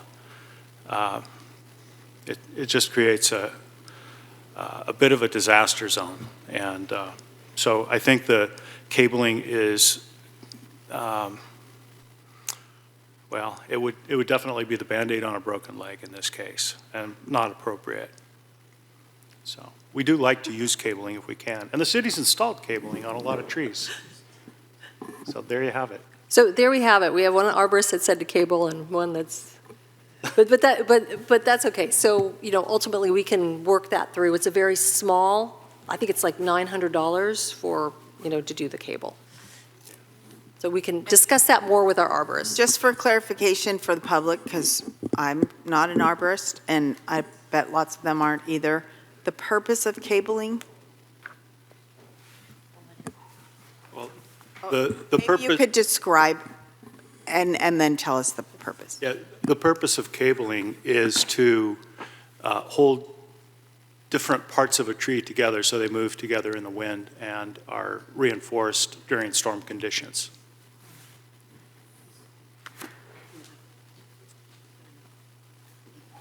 Are those, go ahead. No, I'll save it for after. I'm going to save my questions for after the public comment, because I think it's important.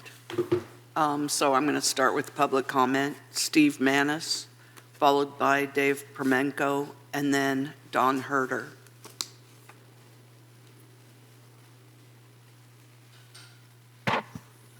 Hello, I'm one of those people that was at Lisa's meeting last week, and longtime resident of Valamar, 35 years on Minerva. And I was one who spoke here, I guess in 2020, when we turned in that petition that Dave and some other residents signed and wanted something done. We've been living a bit on the edge, feel like we've been dodging bullets for years. This last year, I lost 2 fences, a car, and a gate. Every time you hear a creak in the night when the big winds, you know, you kind of shudder because, you know, you just don't know what's, these branches that come down, up in the tree, they don't look very big. But boy, when they hit the ground, they're heavier than hell, and they're big, you know. And it's caused a lot of damage. And to your point, you're the arborist, you said that so many of them are asymmetrical and they're so beaten by the winds. They're not even pretty. I mean, even the ones that they're talking about, you know, extensively pruning to try to save them, they're not even pretty anymore. And I mean, what we really should be after is an urban forest that's sustainable. The reason they got this way was years and years of total neglect. They were never taken care of. And if we started, Lisa had said that for each one out, they could probably plant 2 trees there. And and then manage them. And then for the future, Valimar, it's going to look great like it has all these years. It's just, we have to accept the fact that they're past their prime, and they're more of a nuisance than they are helping our quality of life. And that's all. Thank you. Thank you, Steve. Dave Premenko, and then Don Herder.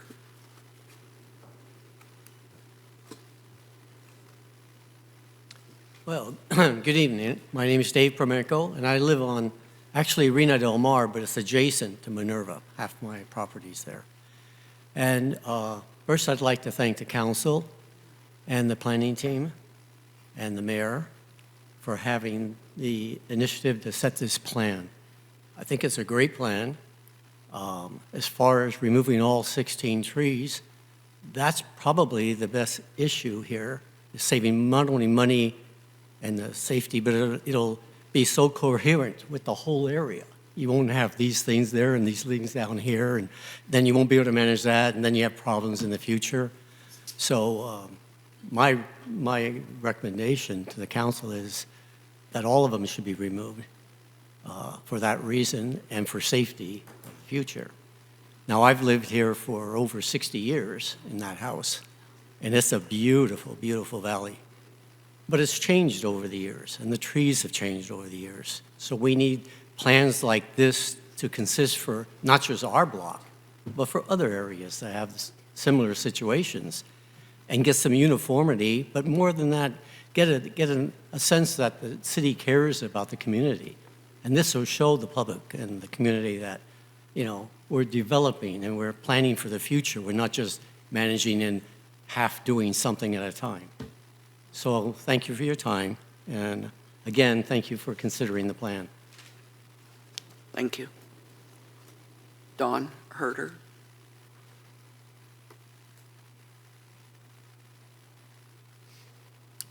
I'm a newcomer to Pacifica, just bought a house last year at the end of Minerva. I love the canopy of the trees, but unfortunately they're gone. I have two concerns. One is the number of replacement trees, and you addressed that a little bit. You put in as many as you can and work around the existing stumps. Living in San Francisco, we have the Friends of the Urban Forest, where the homeowners contribute to the planting of some of the trees. And Pacifica's paying for some of these replacement trees, and I'm just wondering if there's provisions, if homeowners wanted to augment that with additional trees. I just as soon see as many trees as we can fit in there myself. That's my personal preference. Which brings up the next question, for me anyways, and I missed the meeting previously where perhaps you addressed this, is what is the process for choosing replacement trees? Because I know everyone's going to have their own preferences, and it's going to be tricky trying to fit everything in. Is there indeed a meeting or some feedback from the homeowners as to what they would prefer to see installed in replacement? Thank you. Thank you. Okay, I have no more cards from the audience. There's no one on the phone. So we will close the public hearing and bring it back to council. Sorry, Tiger first, Mary second. Thank you.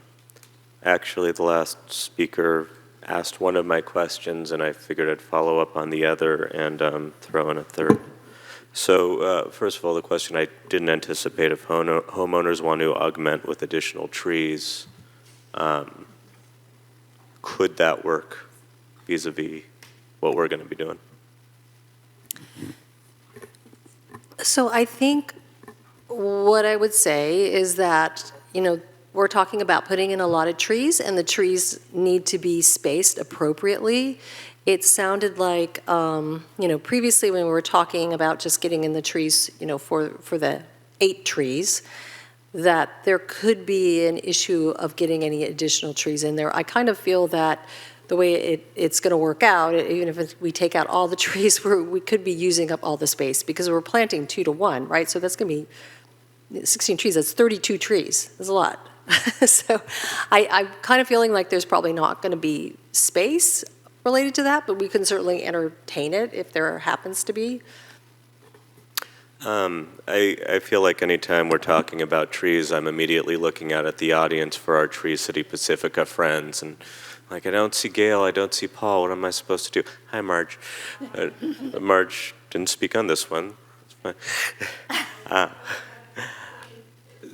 But there are these questions around carbon sequestration in my mind, and presumably we're taking out, if we were to sign off on 16, that's a whole lot of carbon no longer being sequestered. And so as we are choosing new trees, is the potential for carbon sequestration taken into account? We had the gentleman who potentially would like to add additional trees on top of the 32 we're already putting in. Will there be a process for reaching out to the community to coordinate with them, at least help them to understand where the additional trees will be planted, if not in the neighborhood, so that one way or the other, maybe they want to have a hand in whatever the other location is. Is there an opportunity for community involvement, and how are the trees chosen, I would hope, with carbon sequestration in mind? So the very last question, I will have our arborist team help with that one. So generally what we do is we get recommendations from our arborist team, because they typically know the trees that are going to be the ones that are going to thrive the best.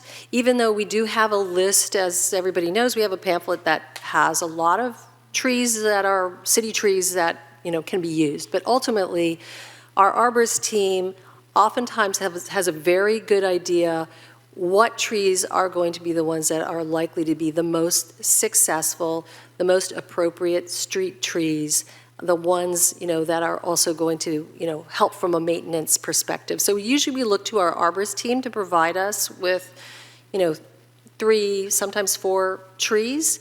Ultimately on a street, we also don't want to plant the same tree up and down the whole street, right? Because we want to make sure that if you get some sort of bug that attacks a certain type of tree, you're not losing all the trees on the street. So we're trying to, have some diversity as well related to that. And so regarding your very last question, I'm going to pass it over to our arborist team to see what they have to say.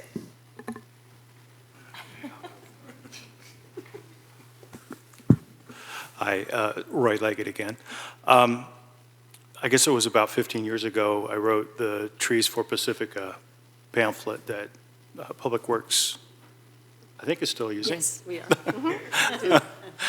And there have actually been some additions to that, I guess you could say, some expansion that could be done on that. But that's a good starting point. Those are actually tried and true types of trees. As far as the additional considerations that we're putting into municipal tree plantings these days, one of them is water-conscious landscape, and trees that are drought tolerant, so they're climate ready. And that's a really important consideration that 15 years ago wasn't on our radar, quite honestly, which is kind of surprising. But we want to include those kind of thought processes. The carbon sequestration is also a newer idea. We have an interesting statewide resource, iTree is what it's called. Anyway, we can use that to get a metric on things like carbon sequestration and mitigation of heat. So going forward, I think we're going to need different kinds of trees for a number of reasons, and we'll probably want to have a canopy which is a little lower and closer to the streets and houses, not 100 feet up. So changing our species composition and diversifying it, I think, is a really good idea. And also, I think just making it climate ready in a lot of new ways is going to be really important. Appreciating all those factors, I think that when I'm thinking about some of the mission around trees that we've been, for lack of a better word, legislating around, bringing down greenhouse gas emissions or absorbing the carbon is a big consideration, at least on my part. And I don't know if we need to formalize it, but I would love it if that is one of the criteria considered when choosing the new trees. And if we need to formalize it, I'm prepared to do that. I think, Mary, you were next, and then Christine. So I did find it kind of interesting too that we hadn't heard from Tree City Pacifica, because we always hear from Tree City Pacifica, always, right? And they're always teaching us things, and so I thought it was pretty telling. And, I walked the street many, many times. I grew up in Valleymar. I've lived there forever. I came and went, but walking down Minerva, when you look up, you're like, I don't want to swear on the dais, but you're just like, oh, it's scary to look up at those trees because they're not thriving. You can tell by looking at them. And if you look at the history of Pacifica and you see the Valleymar Valley, at one time there wasn't trees. And so it's interesting, right, that all those trees were actually planted by somebody else. And my whole life, they've been there. And I can remember in my childhood home being afraid at night because the trees would be like, shh, shh. So, and that was a very long time ago. So I guess my point is that there's going to be a lot of trees in Valleymar that are coming to their life cycle, right? Coming to the end of their life cycle. And we don't want to remove trees. We want to make sure that if we are going to remove them, that we're going to replace them. And so having a plan in place is really important. And I really appreciate the fact that that shows that the city is actually caring about our community by having that kind of a plan, because it's not going to be the first plan, because that valley is full of trees that are dying. And it's also such a beautiful place to be because of the trees. And so replanting, again, is super important. I would have never thought that I would say, yeah, maybe we should remove 16 trees. Like, I would have, like, bad dreams about that or something. But Minerva is a different story. It's just a different story altogether. And so I'm definitely in favor of removing the 16 trees and then really understanding the replanting and being a part of it. And then, Mr. Manis, you talked about like an adopted tree. Was that Mr. Manis that talked about that? No, maybe not. Okay, Mr. Herder, yeah. And so Tree City Pacifica has been talking about adopted tree program for a very long time. We don't have one in place yet, but those conversations are always really good to start, especially by residents who care about the trees so much. So definitely reach out to Tree City Pacifica and we can start having those conversations about adopt a tree. Christine? I did reach out to Gail to make sure she was okay and that she knew this was on the agenda, and she had another engagement tonight, but she said Tree City Pacifica is aware that the trees slated for removal in Minerva have been determined to be high-risk trees on the ISA basic tree assessment forms. We are not questioning the removal of those trees. Now, I don't know that they knew that we were contemplating all 16, but they seem to all have that same risk. So, yeah, I do think that's something we might want to talk about, assuming that there's budget, and maybe that's a question more for the city manager and Yulia, if we get to that point in deliberations. I wanted to thank Mr. Herder for his comment, too. I also lived in San Francisco and was a big fan of the Friends of the Urban Forest and the community building they did around planting trees and actually giving residents a choice. So there was a list that was provided, whether you're planting and cutting a space in a sidewalk, so it's a small, root structure and small canopy, and or planting in your own front yard, which was also something that they supported. So I would love the idea of somehow giving the residents a bit of a choice. Maybe you have 3 trees that are okay on that street, but they prefer one, particular species or so, and might have a voice in that and might be able to help take care of it.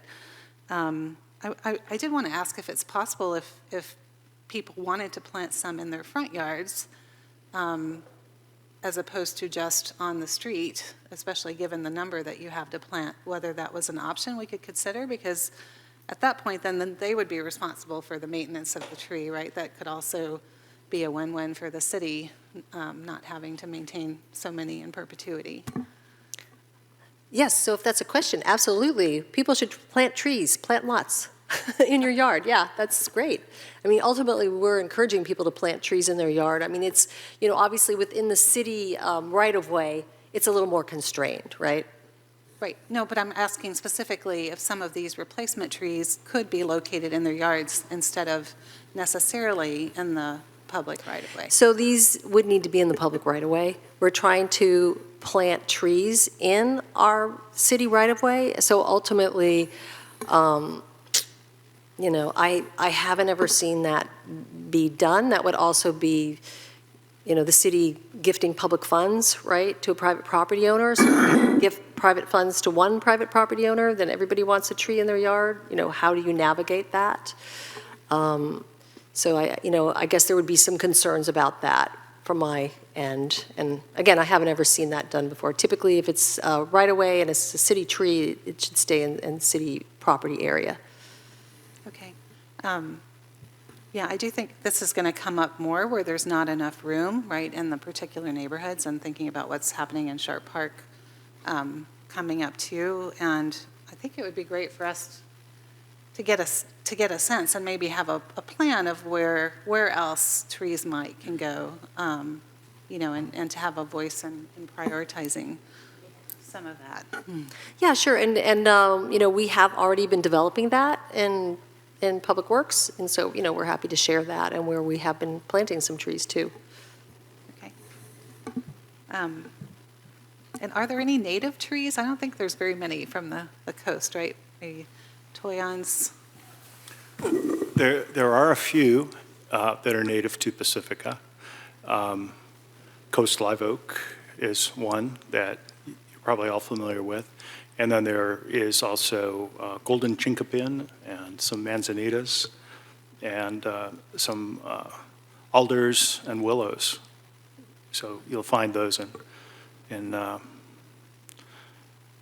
more of the wildland areas. Okay.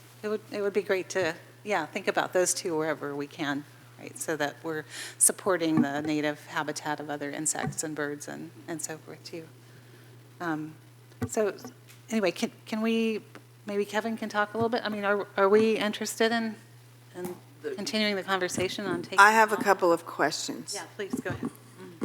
I'd like to know what you anticipate the useful remaining life of the 8 trees that were recommended to stay and have substantial pruning. And then if there's a way to give us some sort of guideline or understanding of the cost of maintaining those trees over that useful life. What I'm getting at is a financial weighing of keep and maintain versus cut and replace. And if I could just start, and then I'll pass it over to Mr. Leggett. So, of course, the trees that were in the report, they're all recommended for removal. So they all have high risk, but there were some that were imminent, and so those were the ones we were absolutely saying that we should take out. I think from the arborist perspective, we should take out all the trees. And I think the question is more, do we take out all the trees now, or do we take them out over a period of years? And, certainly there is going to be, meaning next year maybe we need to take out 4 more trees. And the year after that, maybe we need to take out 4 more trees. So then we're, down to pretty much having taken all the trees out. I think that kind of gets back to Councilmember Big Stick's comment regarding the cost. It's obviously more cost effective to do them all at one time. And related to the question about longevity, I will pass that over to Mr. Leggett. Yeah.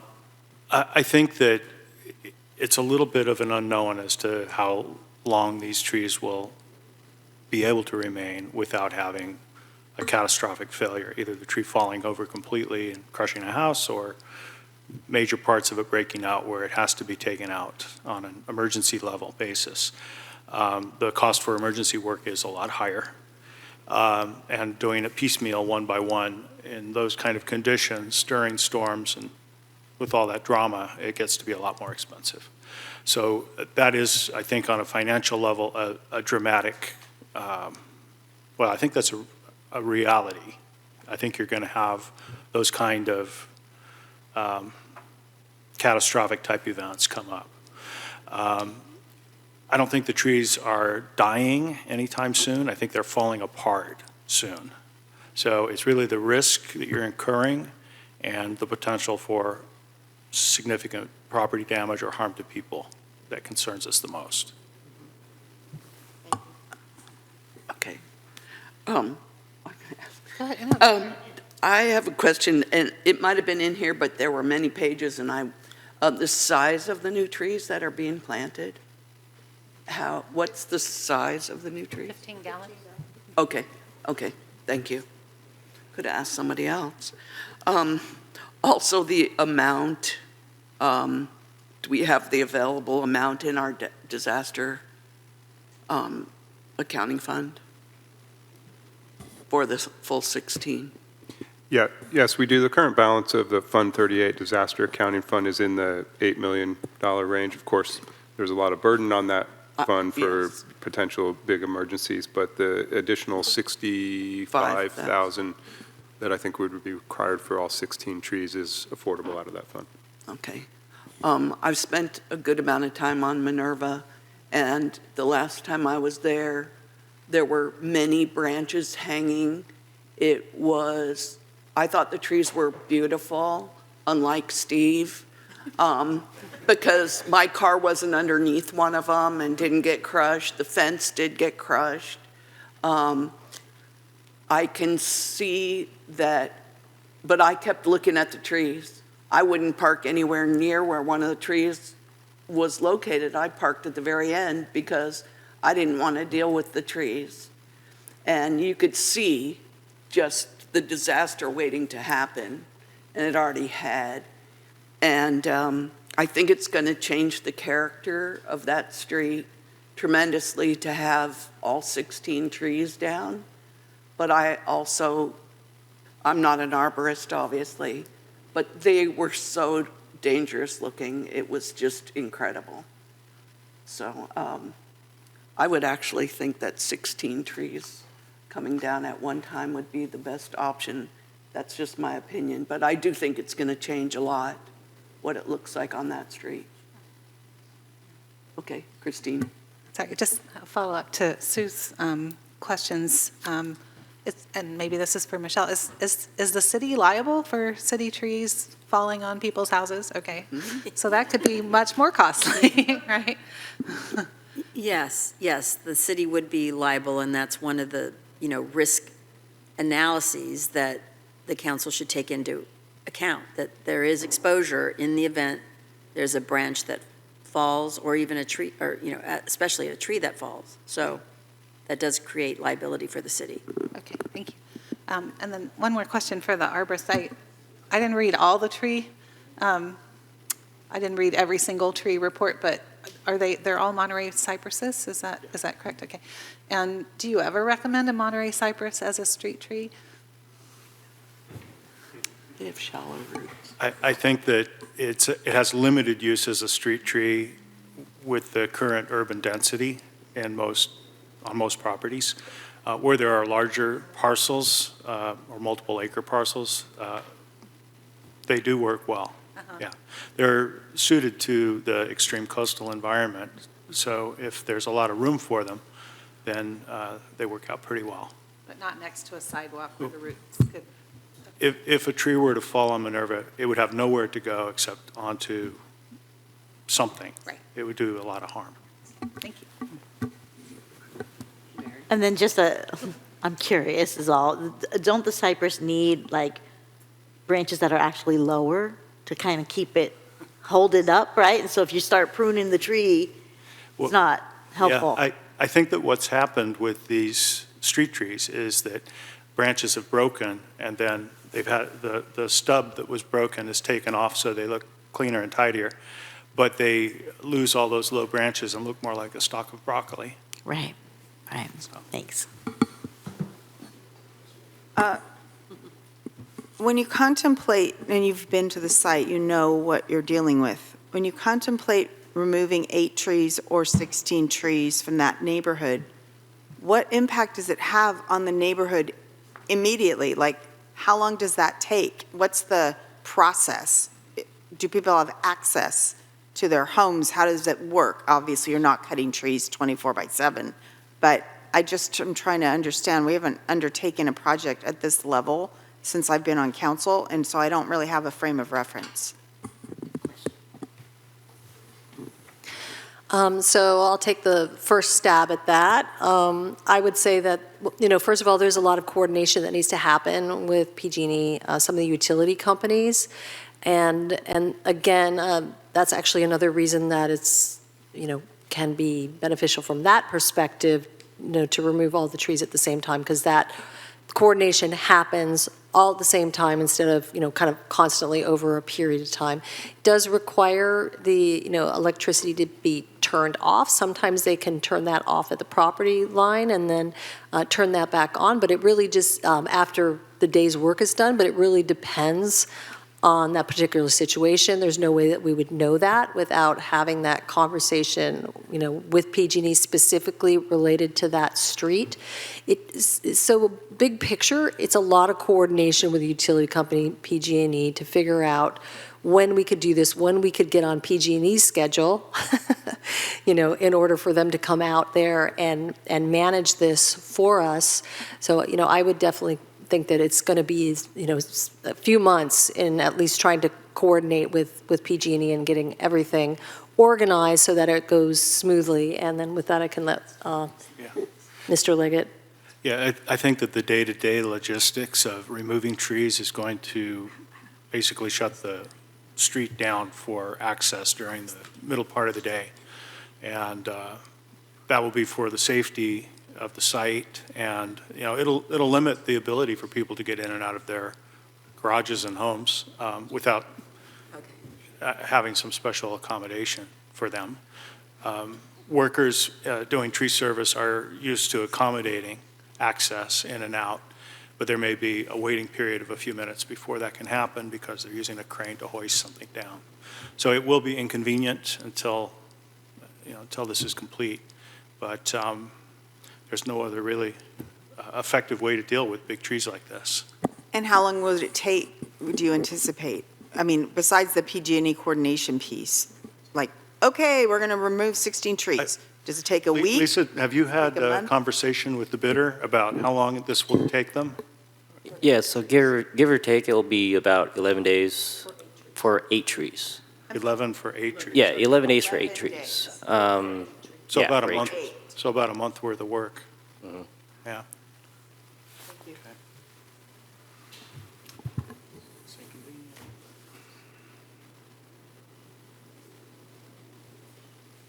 Anyone else? We are. We have been. I think we have But been. it has felt to me more like questions than Well, statements. And the statement that I'll be happy to lead with is, I'm in favor of 16.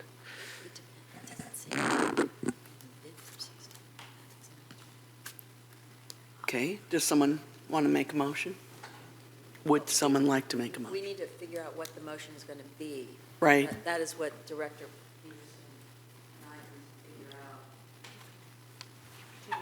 Do you want us to take a 15-minute break and come back? Do we have consensus that we are going in the 16 direction? Okay, good. I'm interested in that as How well. about 10 minutes till 9:30? And we'll come back once they've figured it out.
Michelle?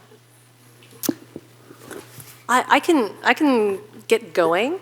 Okay. So first of all, I just wanted to make it clear that we did bid it for both. So we bid it for, removing all the trees, stump grinding, all the trees planting, 16 trees, but we have the contingency to plant the other 16 trees. So the numbers that would change in the resolution, just so we have that out there, would be the contract amount for Bay Area tree specialists would change to $203,800. The contingency would change to, the 10% contingency would change to $20,380.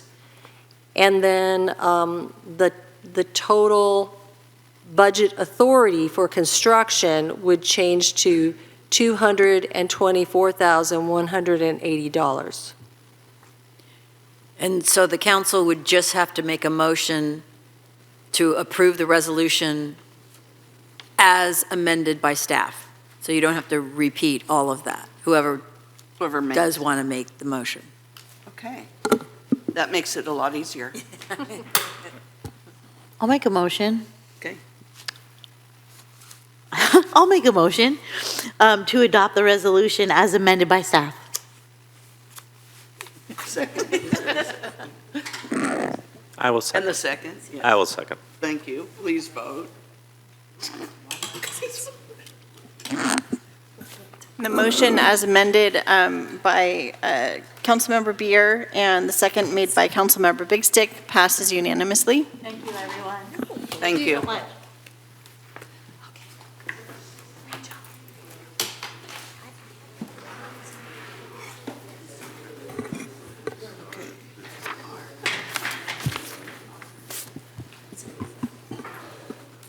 And the next item is item number 7, annual process for city council consideration of non-governmental organization grant funding. And the action is to provide direction to the city manager on draft guidelines for an annual process for city council consideration of city grant funding to non-governmental organizations. And Mr. Woodhouse will be presenting. Thank you, Mayor Vaterlas, Council. I will begin kicking off this item, and then I'll turn it over to Assistant City Manager Carter to go through most of the presentation. What you have for you tonight is another step in our efforts to improve processes and transparency in the way we conduct business in the city. And as the council remembers, last year when the council considered and approved a sort of off-funding cycle grant for Cora, we also at that time recommended bringing back a discussion about a process that makes consistent the council's consideration of grant funding for non-governmental organizations. The city historically has really only built into its budget process funding for 2 local nonprofits, the Pacifica Resource Center and the Pacific Beach Coalition. But in reality, there's a handful of other groups that we do fund with smaller amounts of funding, and it's not a very transparent process and not consistent and can create some challenges. So we, based on our experience in other organizations and some of those best practices, really took a stab at a process as a starting point in the conversation. I anticipate the council will have a lot of conversation about this process, and the intent tonight is to not decide on and approve the policy, but to take input, get clear direction from council about what you'd like to see as the process that we will then articulate in a policy and bring that back potentially at the next city council meeting for the city council's consideration and adoption. Some of the data in here also is, there may be questions about that. When we talk about grant funding for nonprofit or non-governmental organizations, we also have to articulate there's sort of different types of funding. There's sort of straight out general fund funding that is not tied to a particular program or service that's being delivered, which is typically how funding for the Beach Coalition or the PRC works, as opposed to funding where we're actually buying a service that non-governmental organization provides in the community. So there's some different nuances to the work that non-governmental organizations do and how we characterize that, and we'll probably end up talking a little bit about that as well, to be clear on it. And then some of the data in there, I'm not going to profess that we have an entire, that we've captured all of the different sorts of nonprofits that we've contributed to. For example, when council goes to a charity event and we have to pay $75 for a plate of food that supports that charity, that type of thing is not really included in the presentation tonight. We'll clarify that. But also, we also just provided for reference, and there were some questions about this, all of the nonprofits that have business licenses in town. And nonprofits aren't necessarily required to have business license, but that's a big list, and there were some questions about that list. But that was just a reference point to say, there's actually more than just 5 or 10 nonprofits that are operating in Pacifica. And so keeping that in your mind as you implement a process officially, and we're putting out requests for applications, we might get a lot more applications than historically we have. And the other part of this process is that the question was asked about, so is this a best practice about how cities do this? And part of my response was, well, it's kind of unique for a city that struggles financially to be giving funding to nonprofits generally. So a lot of cities may not have a process or may not do this at all if they struggle financially. And then there's a lot of processes, bigger cities that are part of the Community Development Block Grant Program. They definitely have formalized processes to parse out that federal funding to nonprofits. So they don't, each city is different is what I'm trying to say, and so we're trying to strike a process here that makes sense for the council's goals and strategic plan for Pacifica. So with that long-winded introduction, I'll turn it over to Ms. Carter to dive into the presentation. Madam Mayor and City Council, I'm Yulia Carter, Assistant City Manager, and thank you for introductory comments to Mr. Woodhouse. And tonight we are bringing forward the initial conversation, as he said, on this annual funding process for non-governmental organizations, also known as NGOs. So we are not asking you to approve anything tonight. So this is just an initial conversation, initial policy discussion on the subject. So recommendation today is we ask Council to discuss proposed guidelines and procedures for annual NGO funding process and provide direction to us so we can bring it back to you for formal adoption in at the future meeting. So most likely next Council meeting.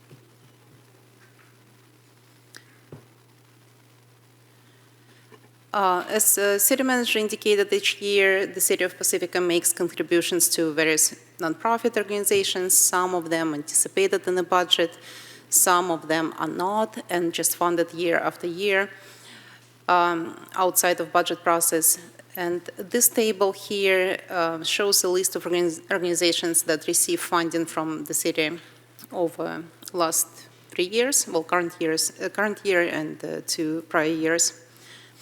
And again, as City Manager indicated, so this list does not include any contributions in return for services provided by NGOs or any in-kind contributions by the city in forms of either subsidized rent or any in-kind city services for major events like Folk Fest, for example.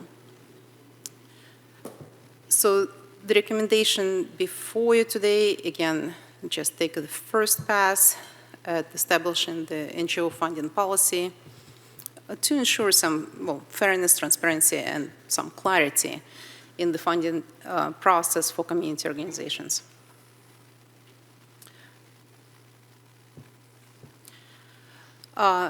So on this slide, just a quick process summary. So we're proposing that the application period will open on April 1, closes on April 30th each year, so it will run for a month. Applications that meet eligibility requirements will be presented as part of the agenda materials for council consideration for funding in the upcoming budget. Also, council members will make individual scoring of the applications as initial guidance step in the process, and those scoring will be averaged by the city clerk and brought back to city council for deliberations and actions at the same meeting on what NGOs should receive funding in the upcoming budget. And finally, the funding decision itself will be, on how much each organization gets, will be made at the subsequent meeting at the same time as you make any other recommendations on budget decisions.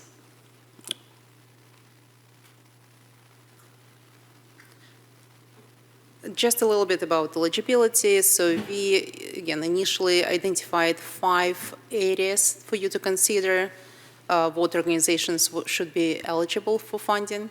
So first of all, there should be some alignment with city goals and strategic plans. So there should be in line with the organization our city is going overall. The second criteria is financial responsibility. So the nonprofits should demonstrate responsible fiscal management. And I do recognize that the policy, the drafted policy, may be a little bit restricted here, so we may want to soften that language a little bit, because depending on what organization, how small or big it is, the appropriate financial records could be slightly different. It could be audited financial statement in some case, it could be just financial statement or tax records, or maybe financial report or budget information in others. The next criteria is compliance with legal and regulatory requirements. So obviously we want to fund organizations in good standing with local, state, or federal regulations and requirements.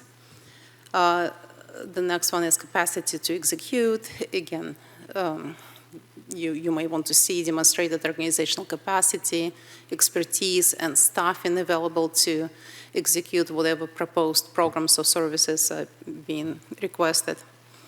And finally, community benefit is probably also important criteria for you to consider, as the request should clearly outline how the organization, how City of Pacifica or Pacifica community will benefit from the grant that you're going to authorize.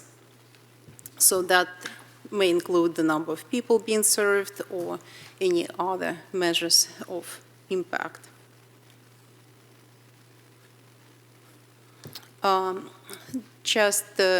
Again, in general, application process would include the application form that will gather basic information about the nonprofit, some organizational details, mission, objectives of the program and services, the annual budget, funding that being requested, and the intended outcome of what these funds will achieve. Again, the application window is the month of April each year. Scoring process will range from 1 to 5 for each criteria, 1 being the lowest. And application materials will be published with the agenda. So there will be opportunity for public to provide input on all nonprofit applications, and all this information will be available no less than 72 hours before the meeting. And finally, award letters will go out within 2 weeks of the meeting at which they were determined. And the final piece of the policy discussion is that all awarded organizations will be required to submit the report each year to provide feedback or information on how the funds were used. So this report, we envision it as a tool for accountability and transparency, just to ensure that the grant funds were used effectively and for the benefit of Pacifica and its residents. So again, we do not ask you to approve anything tonight. So what you see in your packet is the staff's initial recommendation on how to manage this process annually. So we are prepared to take your direction tonight and we will make any changes or modifications to the process per your direction. We'll incorporate it in the policy and bring it back to you for formal adoption. That concludes me.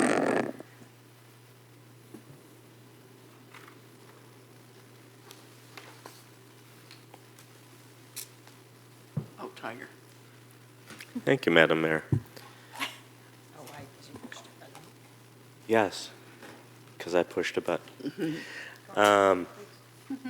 So my first question, I think I heard City Manager make a statement as you were giving your initial remarks that one of the potential outcomes of passing a policy of this nature is that we could wind up having more applications from NGOs yearly than we currently are getting. I'm seeing your head nod yes. Correct. That's what I would anticipate, because the city would be officially signaling that there's this process that any nonprofit serving Pacifica can apply for, which in the past hasn't really been the signal that the city is giving. I'm going to try hard not to deliberate before deliberation time, but it is a noteworthy bookmark that a part of our considerations might be whether or not this will cause more applications when we're not necessarily trying to attract more NGOs to reach out to us than we're currently working with. Certainly we had an opportunity come up surreptitiously over the course of the past year, Cora specifically, in which they, through Council of Cities, put forward this service, this training program for our community, which certainly I advocate strongly for adopting. And frankly, there was a lot of community buy-in, which lessened the price tag for this service to the city from $10,000 to $4,000 by the end of the day. So one initial question is, and it seems like that moment gets lumped in with grant opportunities, but given that it was an opportunity for a service that then we decide to take that opportunity up, how would this affect those instances in which opportunities arise outside of the April window that we might wish to consider as a council? I can begin with that. I think one of the goals of this process is to discourage off-cycle applications. So even if it's a service that's being provided, like we have various annual services funded through the police department budget for Star Vista, as well as for Cora. And so we know in any given budget process that's a service that they're wanting us to continue funding for.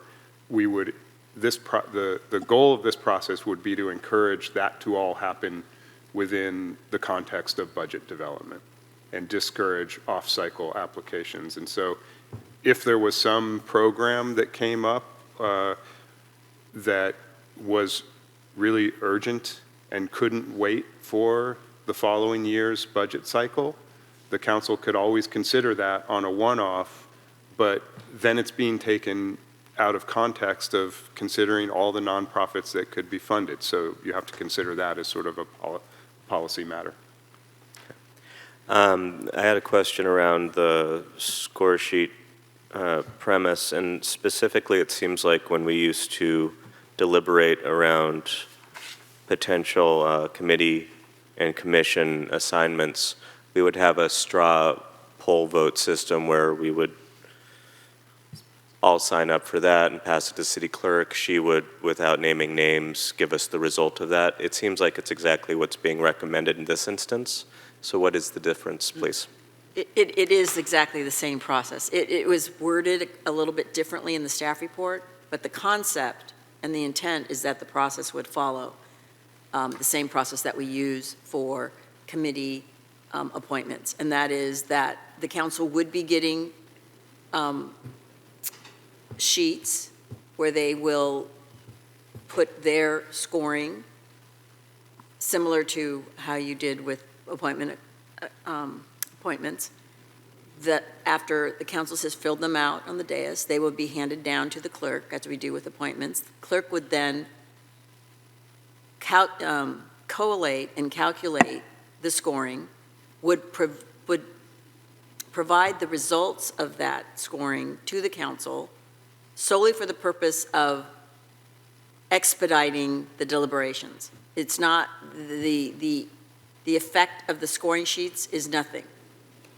What comes out of the scoring sheets will be just a, analysis from the city clerk on what the initial sheet said, but it will go back to the council for a final determination on what action you actually want to take for purposes of funding. So there's no conclusions that are rendered from the scoring sheets. And they're not, they don't have any legal significance after the clerk reports out what the sheets say. So given that it seems like we were discouraged from that process around committees and commissions on the other side of pandemic, why is it that we were discouraged from that process in that instance, but it would be okay to go ahead? It was a different process that we changed. That process before was what is not allowed, which is essentially a secret vote, which is the analysis, the determinations on the sheets were read out by the clerk, and that was the determination of the council. That is not what's happening here. The purpose of this scoring is simply to help the council winnow down deliberations so that you can get a better idea. The council doesn't have to do it that way. The council can change the process if there's some reason why you don't want to follow the same process that we currently follow for appointments. Okay, I think that makes sense to me. And the info for the scoring itself would come strictly from the applications. Do I have that part right? Or is there additional information that would come through the staff report aside from the application itself for any given NGO? The scoring, and then I will let Ms. Carter respond as well, but whatever information the council wants to use for scoring, it's not going to be limited by the policy. You will be able to make your determinations on the dais regardless of what the scoring sheets say.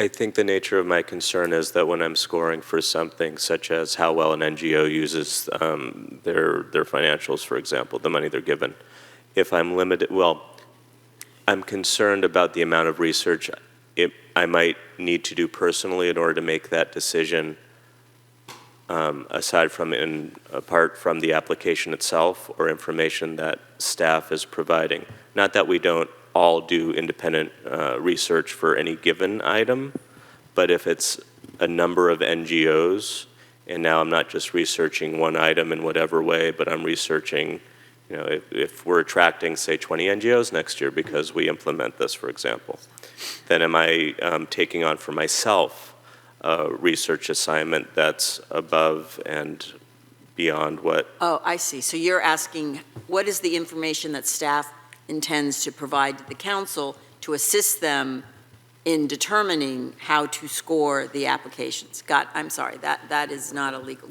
my apologies. No worries, thank you. I jumped in too soon. Okay, let me take a stab at it. So when we earlier discussed eligibility requirements or criteria, so the application will ask the same questions consistently from every NGO. So the information you will have in your packets, the application and supporting documentation will be consistent for each organization. If you do want to ask additional questions, I guess that's the policy direction we are looking for right now. So we will include this information on the application form when we bring it back to you for formal adoption. My final question, presumably, would this create more work for organizations that we've been longtime partners with, such as the Resource Center or the Beach Coalition? So each organization would be required to submit application and provide the annual report, how the funds were used. So that's the difference from the current process, when neither one is required. So there would be additional steps for our long-term partners? For all organizations that receive fundings, yes. Thank you. And if I may chime in on that point, I mean, I think that's going to vary depending on the organization, because some of the organizations probably have all that information at their fingertip and provide it anyways. If it helps, I think the perspective you have to take is the city is becoming a grantor, a granting agency, and organizations are applying for funding. Like when you're applying for a grant, you do your best to fill out the most complete and competitive application, and that's the information that the grantor, processes and makes decisions based on, and awards some and doesn't award others. And that's the role that the city is putting itself in this process. And I would just add, from a legal perspective, what I think staff is trying to input into this process is equity and transparency, so that the scoring or the determination of which groups get funded is on a level playing field for all, so that they know what is the information they need to provide, and then the council knows what is the information that they generally want to consider when they're making these determinations.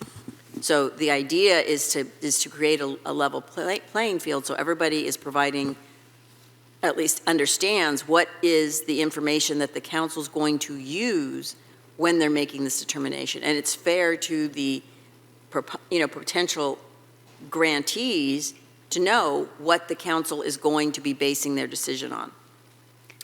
Without taking too many steps toward deliberation, which again for me is very hard to do, I will be speaking on the other side about that moment in time in which it seems like the city definitively turned its back on being a granting organization on a couple of long-term partners, for that matter, to the point that I'm trying to weigh through my questioning whether or not, despite equity being a very good thing in premise, I feel like we might ultimately be opening the floodgates to make it easier, where right now we have a non-process involved for circumstances in which it rises to the level of an asset to our community, whereas lowering that bar could do, as you said before, it's rare that organizations that don't have much money to give out are giving out money, and I feel like we have painfully made steps to try not to be that kind of organization except for very rare circumstance, and that's what I'm trying to figure out. Getting back to our long-term partners, who we have substantially a very long record of why we fought for keeping them in the balance as we have, would, at least in the next draft, if we do go on with this, want to see the draft of the forms that they'd be required to fill out, so that we understand that for our long-term partners, if it's an added step, it's not a particularly onerous one. Mary? I can barely sit still right now. So I'm going to ask a question, and then I'm really going to ask my colleagues if we can go to public comment, because I have a whole lot of things to say, and I want to conversate with you all about that. So I'm going to ask a very clarifying question. So is this suggesting that the city of Pacifica opens up a competitive grant application process where there's going to be groups that we are all very familiar with, that are all going to apply, and then we have to score them. So am I getting, is this what we're talking about? A competitive grant process that we're going to offer to our community, and then we have to score for to decide on the funding? Correct, essentially. Yes, that's what the process amounts to in order to create the equitable and transparent playing field on council making nonprofit funding decisions. Gotcha. Not yet. Not yet. Not yet.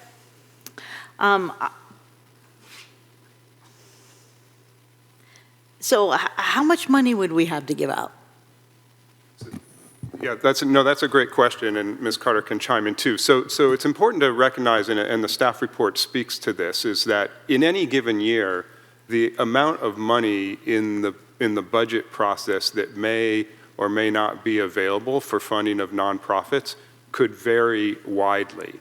And part of the budget process will be, we go through funding all the essential services, et cetera, and when the council goes through, let's say it's this process, during April, applications come in May, council says, here's the top 5 that we would like to donate money to this year. And, during that process, staff will be able to provide maybe a little bit of information about, well, we think we might have 150,000 this year, 200,000, what have you. When we come back with the proposed budget, council will need to decide on what that allocation is for NGO funding and how much is going to each of the top 5 that you ranked in the process. Some years, it might be very little. Some years, it could be more. But that's, the reality of the giving has been that it's ranged in that 150, 200,000, depends on, which nonprofits you're counting as, a general grant. But it's ranged in that range. Okay, yeah, I'd like to wait till after.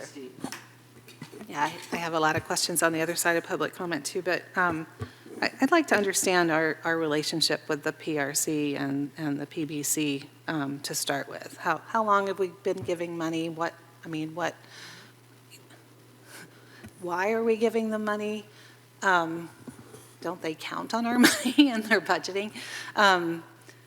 Yulia mentioned that these were not funds for services. Is that correct? The money that we're giving them now? Correct. So what you saw on the chart, on the slide that I had in the presentation, so those are grant funds.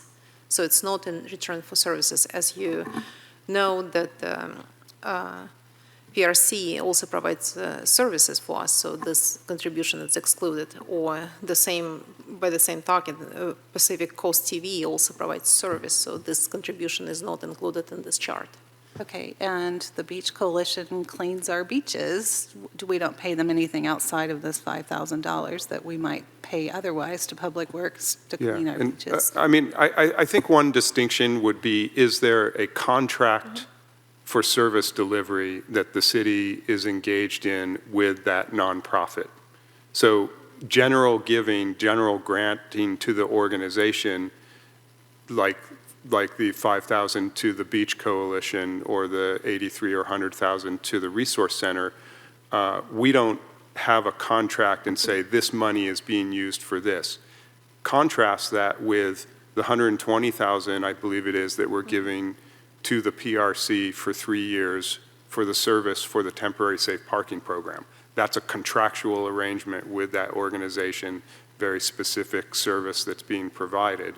So it's just general fund granting generally to the organization. We're not mandating or telling them how they should use that funding.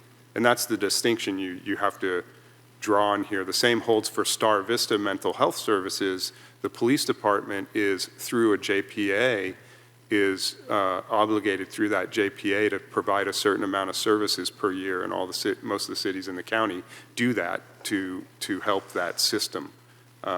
So I hope that helps. Yeah, I guess I'm still trying to wrap my head around, I mean, are we really giving them grants now, those two organizations? Is that how we see that money as?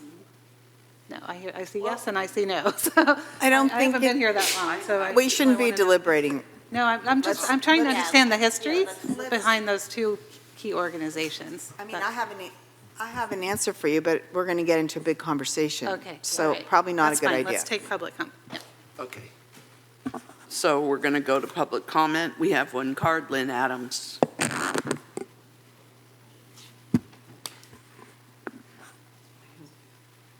And then March Davis. Well, I have never considered this a grant to the Pacific Beach Coalition. I've considered it a sponsorship for the Earth Day event, which is a support from the city. Without that support, we cannot do what we're doing. And to be honest with you, we've hoped that the support would grow with the impact we're making. I looked at it, I would estimate that we bring about 800 to 1,000 volunteer hours every single month to Pacifica. Most of those people are from outside of Pacifica, who then bring commerce to Pacifica. I'm a little disappointed to have this process and to have, well, I guess maybe what I feel is that if we're going to have this process, maybe we go in for a grant in addition to the support for Earth Day and the sponsorship that we get.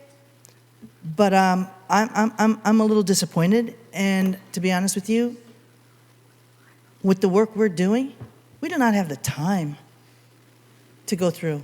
I mean, I can come in and tell you all the time. I can tell you every month how many volunteers we have.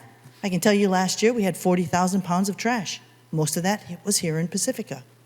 So I don't know how much more value we can produce or bring to you on the shoestring budget that we have. And we're trying to stay afloat and to keep our programs going. So that's all I have to say. Thank you. March Davis. It's moi again. Marge Davis. So I really am just trying to understand it just like you all are. I read this document really carefully. I'm involved in quite a few nonprofits in town. I'm familiar with the relationship the city has with PRC and with PBC. And I'm confused and would really appreciate clarification around the use of the relationship and the funding between PRC, the PBC, and the city in this document. And I'm pretty familiar with PRC's history and how we kind of got to where they were receiving these funds. I'm very familiar with what the PBC, the work they do here in town.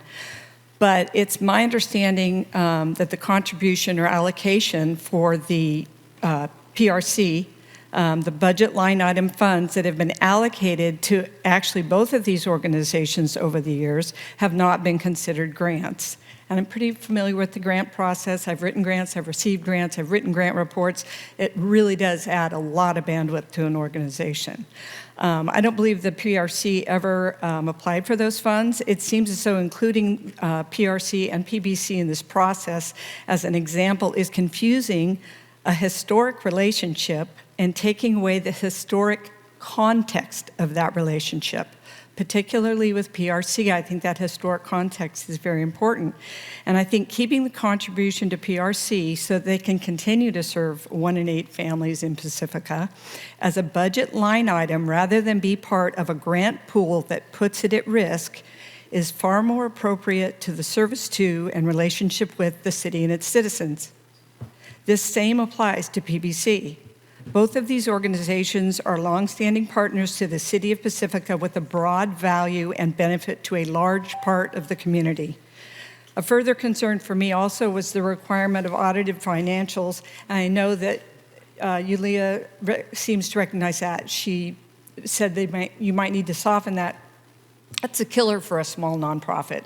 The requirement for a small grant to an organization with a minimal annual budget that can provide value to the community, that just doesn't make sense. Audited financials cost thousands of dollars.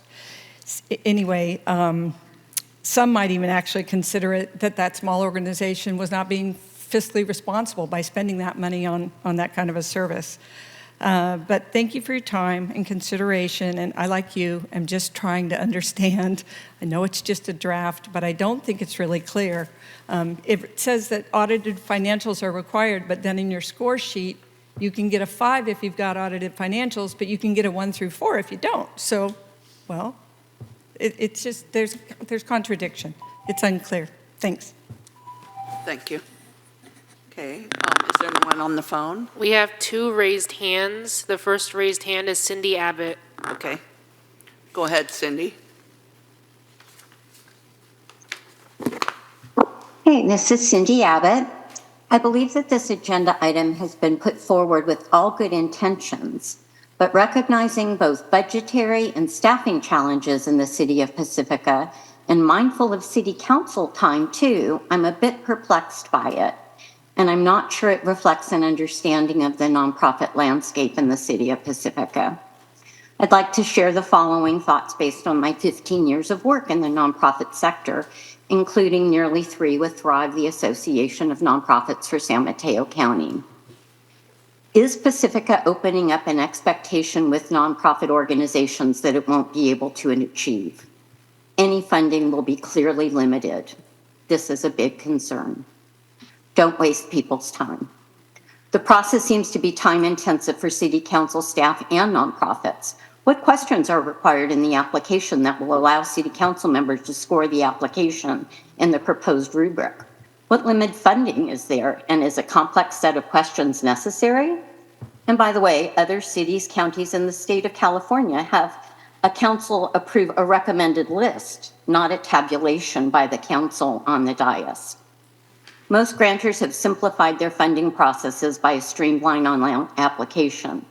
Many grantors, private foundations, county and state level, have shifted to a trust-based philanthropy that requires minimal time in an application process and reporting at the conclusion of the grant period, though some don't even require a report at all anymore. I've been part of organizations that receive grant funding both from San Mateo County and also from the state of California.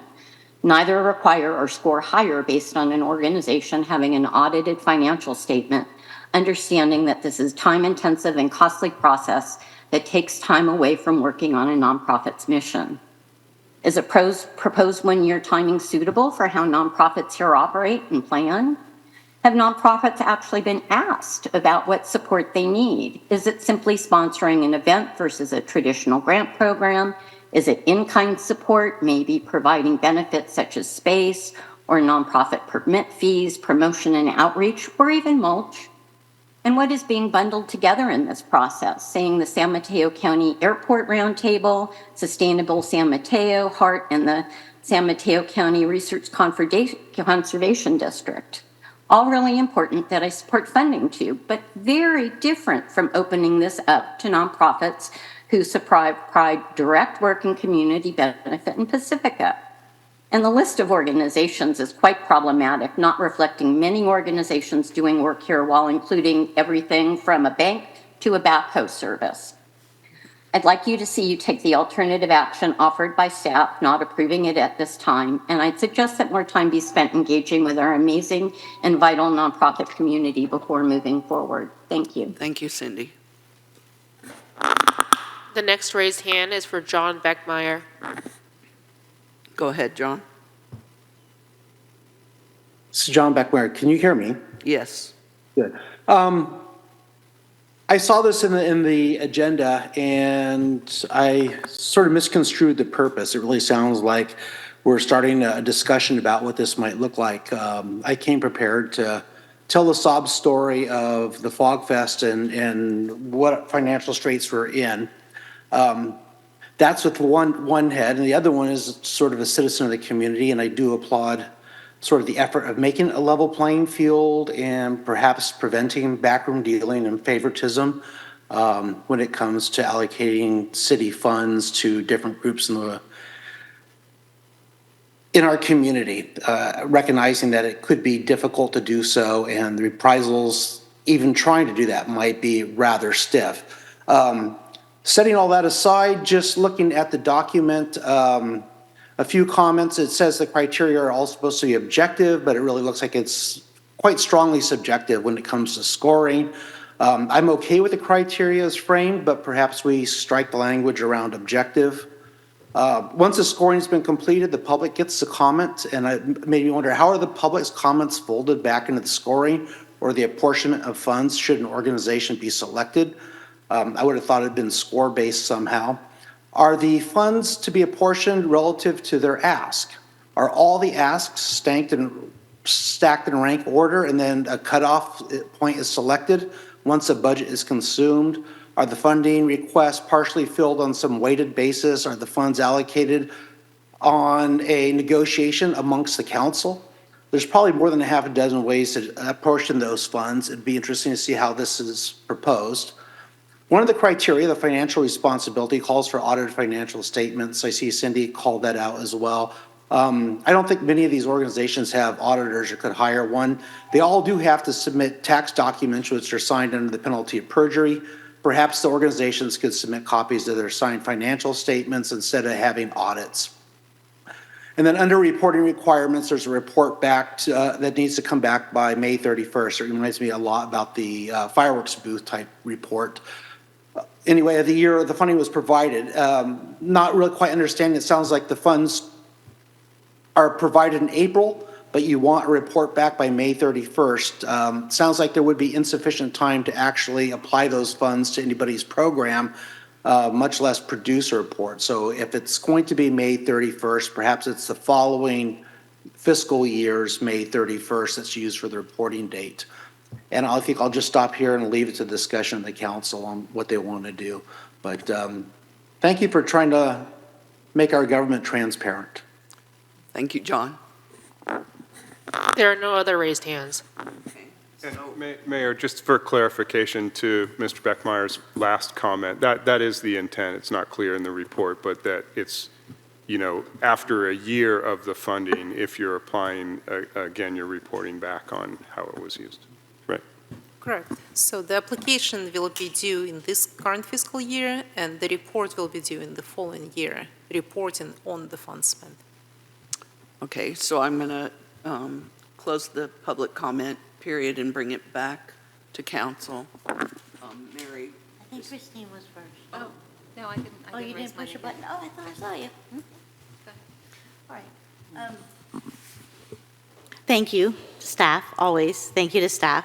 And I understand the reason for this. What I'm very concerned about is having the city open up an application process to all the nonprofits in our city, and then seeing the influx of applications for people who are going to expect to be funded, and then to have us actually have to score their applications. So in my experience, all of my work is grant funded, all of it, for 20 years. And just filling out an application takes at least 6 weeks. I see this is going to be a smaller application. I understand all of that. I just think the expectation to be funded is going to outweigh anything else, and we're not going to have enough money to fund people, and then we're going to have them go through a process where they're writing a grant for a tiny little bit of money, which never works out. And so I'm very concerned about this, and I understand, like, we had asked for some money for Pride, and I think that's kind of where the conversation came in, and I get that, and I appreciate it. I don't think that PRC or the Beach Coalition should be included in this. I think especially PRC should be a line item in our budget so that we don't have to include them in any of this kind of conversation. You know, like even with the bike and ped grants, right? CCAG has a bike and ped committee score the grants. Then the grants go to CCAG, scored already, and then they just rank them, right? So CCAG isn't scoring those grants. And I have to tell you, if I am responsible for the Girl Scouts and 4-H and for whoever else is going to put a grant application in for $1,000 or whatever it's going to be, how in the world can I not be biased? How can that not affect me personally when I go out into this community? And they're like, why didn't you fund me? There's just so much that doesn't feel right to me. And I look forward to other people's opinions. But it's just, the whole idea of opening up a competitive grant application process for the city is, do you see what happened with Measure K? Do you see? They had $36 million. $350 million worth of grants came in. People need money. And so if this process opens up, we're going to get a whole bunch of people expecting to be funded. And I think that's a lot for us to put on our shoulders and also for our staff.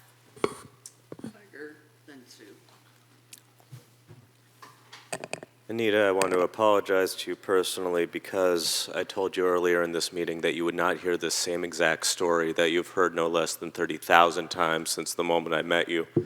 But the first time I ever walked into this council chamber, I did not know who PRC was. Anita, who was relatively new executive director at the time, had arranged for like no fewer than 30 people to be in this chamber advocating for PRC to remain in the general fund. And amongst those 30 people, including a couple of friends of mine who I had no idea had been helped by PRC, which frankly, until I walked into the room for the very first time, I didn't know existed. And as the rest of the story goes, it moved me to the point that I gave 30 seconds out of my 3 minutes to say, hey, didn't know that was there, but sounds like a pretty darn good idea, so y'all should keep them there. And subsequent to that, I found myself serving on the board of PRC, and every budget cycle, there was this question as to whether or not PRC was to remain in the general fund, until the day came that the direction was given that of the 4 NGOs that were regularly funded, those 4 being the Beach Coalition, the Resource Center, the Chamber of Commerce, and the library at the time, the Chamber of Commerce and the library were no longer going to be funded. And because the direction from then council was so strong, Lorenzo Hines figured out to, even though pulling out of the general fund, keep PRC funded and the Beach Coalition funded through the ERAF program until such time that that might go away. And then again, because of the strength of the recommendations of council, it was presumed a different avenue for funding would occur. And truly, from that moment on, there was always a concern on the part of the board that while the PRC was kept in the budget through ERAF, it vastly would have been preferred to be reinstated in the general fund as it originally had been. The history of PRC being, of course, that originally it started as a part of the city, I believe, through Beach and Rec, Parks, Beach and Rec, until ways parted, but there was still this funding component that maintained. And so, knowing from my experience then on the board that that was always a concern anyway, we come to this place where now it would seem in reversal of that moment in time in which the Chamber of Commerce and the library, and the idea being back then that the library, while we were creating a new single library system, was funding both branches to the effect of full staffing. And then when we tried to get the bond measure passed, it was clear that that wasn't going to happen, and true to the agreement with the JPA, we stopped that because we needed the money, and so that broke off. But in that moment in time in which the chamber and the library was broken off and PRC and Beach Coalition found a way to be kept in, I think it was kind of assumed in that moment we weren't interested in seeking out more organizations to grant fund. And I think that our finances are precarious enough that I'm still reticent to invite more organizations to come seeking money from us, no matter how many good organizations there really are in town and how much I want them to have every cent they can possibly find. And so my personal feelings around process being another matter entirely, the idea of opening ourselves up to more application requests, fear is not quite the right word, but it scares me is the phrase I want to use. When something like Cora came around and it was this opportunity that was presented to all cities simultaneously as, hey, here's a really low-cost service that could keep something like this heinous thing that happened in San Carlos from happening, I was like, well, as an advocate, that sounds amazing. And my counterpart who was also there thought the same, and we brought it forward. And knowing at the time that we did not have a policy in place, I had a conversation in that moment at Cora saying, well, look, I'm concerned that we don't have a policy to address bringing this onto the budget this late in the game, at which point it was suggested, well, you know, other community partners could help facilitate that. And I took that ball and I ran with it to the tune of 6 out of 10,000. And that other 3, I think, was as high as it was because that was the one organization I asked subsequent to the domestic violence incident, the brutal stabbing that happened in Valamar. And it wound up being extraordinarily prescient that we got this deal on a service that I was happy to fight for in this unusual way because it struck me as being a real asset to our community. And so on the one hand, I'm reticent to open the floodgates, and on the other hand, I don't mind us fighting amongst each other for what we think is a good idea when one would seem to present, to the point of either we reach consensus or we don't. And of course, in alignment with finance department and what we're trying to accomplish fiscally as an organization. That's most of what I got.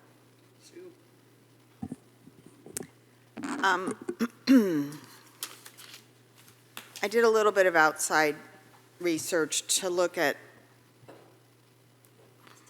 the issue of local governments doing grants, making grants, giving away funds. And I ran into a newsletter, I'll call it, a short article from the Institute for Local Government from 2013. And there are a few points made in that newsletter article that I think are really important to keep in mind. One phrase or one statement in the preamble pointed out that every public dollar is the community's money. And we have a really diverse community in terms of interest. I can imagine there being concern when my pothole's not full and you're giving money to whatever group I don't agree with. What are you doing with my public dollars? And so for that reason, as the article went on to state, there are a few reasons that are suggested as being appropriate and or beneficial, if you will. And they describe them as a complementary service, a demonstrable benefit, or a service that the agency could provide but does not. And they gave some examples.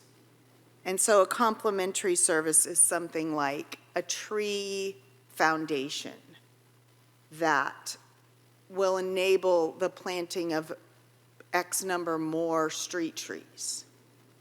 Very complementary with what the city is already doing. A demonstrable benefit, the example they gave was an after-school program that was a Boys and Girls Club situation that, you know, theoretically could reduce police calls or something like that. I could see it being also complementary in the sense of what we already do with parks, beaches, and recreation, for example, in our town. A service that the agency could provide, but it does not or doesn't on an extensive basis, like litter reduction or beach cleaning, to make it a little more personal, or close to home. And so when I think about the relationships that we've had with the PRC and with the Beach Coalition for such a long time, it wouldn't be very hard for me to come up with a rationale for how those are good investments of public funds. I think it isn't hard to justify because the proof is in the pudding, if you will. We can all readily see and have been able to see for many years what that has yielded for us. I understand and I appreciate the need and the desire to put something like this in place to enhance transparency. I think that's important. I think we want to go with the idea of enhancing transparency and see what else can be done besides opening up a competitive grant process. So, with that said, we have brought up other things that we have wanted to fund. We brought Cora forward. We wanted to bring something forward for Pride. And then there's FogFest. So while I recognize that the list that was produced as part of our packet isn't complete and exhaustive, there have been many instances where there has been in-kind service, reduction of fees, some of the things that Cindy Abbott was talking about. And so I think we need to think a little more on this. Certainly, I was really relieved to realize we're not having an action item tonight because I was going to propose we put it off for the simple reason that I didn't think that, well, I know that list isn't complete. The Historical Society is not on there. And I mean, yikes. But I remember when we talked about this at Economic Development Committee in terms of Blues and Brews. And it was like, well, because all the nonprofits have a business license, blah, blah, blah. I went, what? Wait a minute. I can name 5. I've been personally a member of it. I've never heard of that. So I kind of feel like, well, how dumb? Why wouldn't? I mean, of course, it's a nonprofit business. Should have a business license. I just never thought of it before. And I feel like if I never thought of it, I bet a lot of people have never thought of it. But then when I look at the list that we have, just based off of no, investigation or whatever, I agree there were some kind of funny names listed. And so I think for me, I want to figure out something that we do because I want there to be room for other groups. I want there to be the ability for this council, this body, to direct the allocation of funds for reasons that we judge to be appropriate. The phrase in the public comment we got in writing is, the whole process seems to skirt council discretionary powers. And it seems relevant to first describe city council's discretionary powers. And I was like, well, yeah, I guess that would be a good idea. But, I want there to be the opportunity for a Cora or something like that if it happens. I recognize that's not good timing for a budget process. I get that. So I don't know if there's a way to do unallocated. We do that with the Lions Club. We don't necessarily know every single thing we want to give money to. We just set aside a pot that's an unallocated, and we debate about it later when something comes up that we hadn't foreseen. I realize the Lions Club and the city are 2 different things. And so I think for me, the issue of transparency is very important. The issue of equity is important. I was reminded as we were talking, and I'm listening to others talk, about our situation with our surf camps. We had a really great situation going. I think how awesome that we have a beach here in our town and we have surf camps. This is fantastic. And with no one's intent, there was a real inequitable downside to the way in which that was being put into place. Very smart people got together and figured it out and solved the problem. But when you think about equity, it's equity in terms of access, if you will. Like, can I also apply for these funds?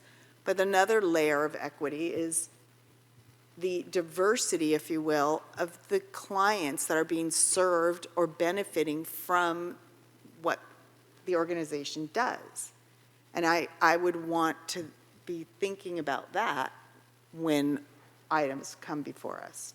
That's a personal, filter, if you will, that I would be thinking about. I'm just telling you. Yeah. And I'm sure there are others that we could, collectively come up with.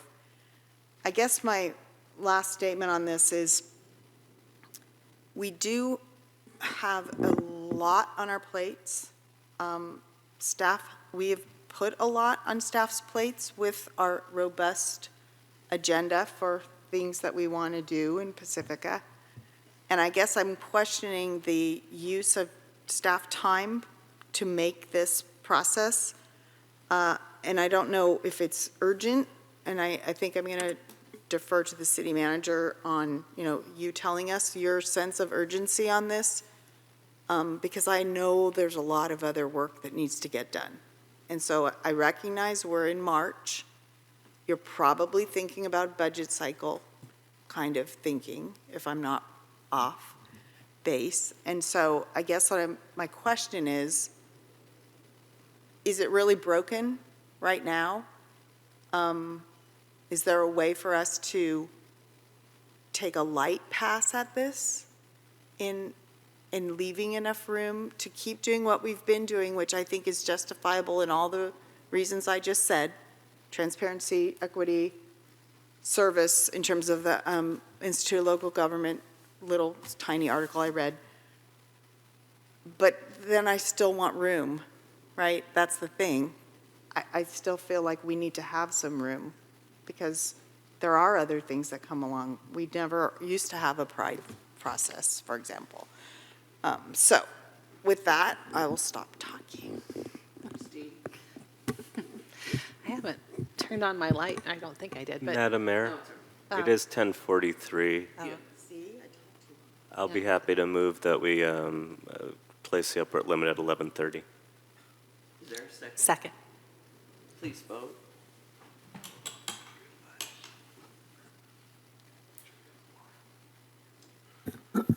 Sorry, I'm waiting for one more light to go on, it looks like. The motion to extend to 11:30 passes unanimously. Okay, Christine. I agree with all of you. You've all said things very eloquently and thoughtfully. I agree. I don't want to open this up Pandora's box to anybody who might ask us for money.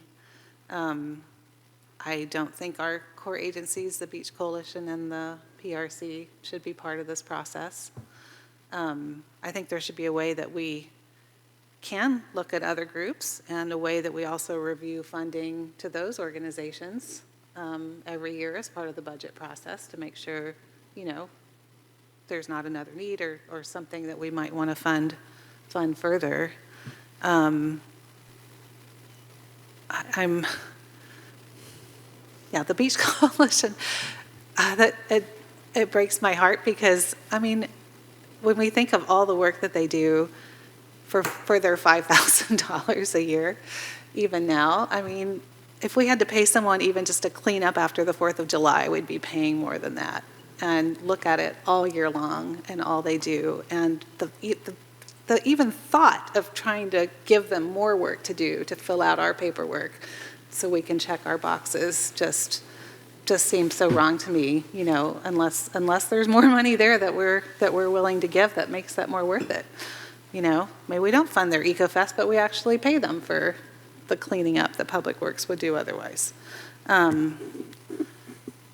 don't know what the process would be. I would like to have it open so Cora and other things that come up that we can talk about, and maybe that's part of the budget process, and we see how much money we have year to year, and maybe we have a meeting where, we can invite certain nonprofits that we're considering to speak and give a presentation. Some cities do that, like a little 3-minute presentation. But I think we need to be very clear about how much extra money there is, right? Because it is a lot of work to put together this application and to make an organization go through those hurdles, for $500 or whatever it isn't worth their time and is really insulting, in some ways for what they're doing. I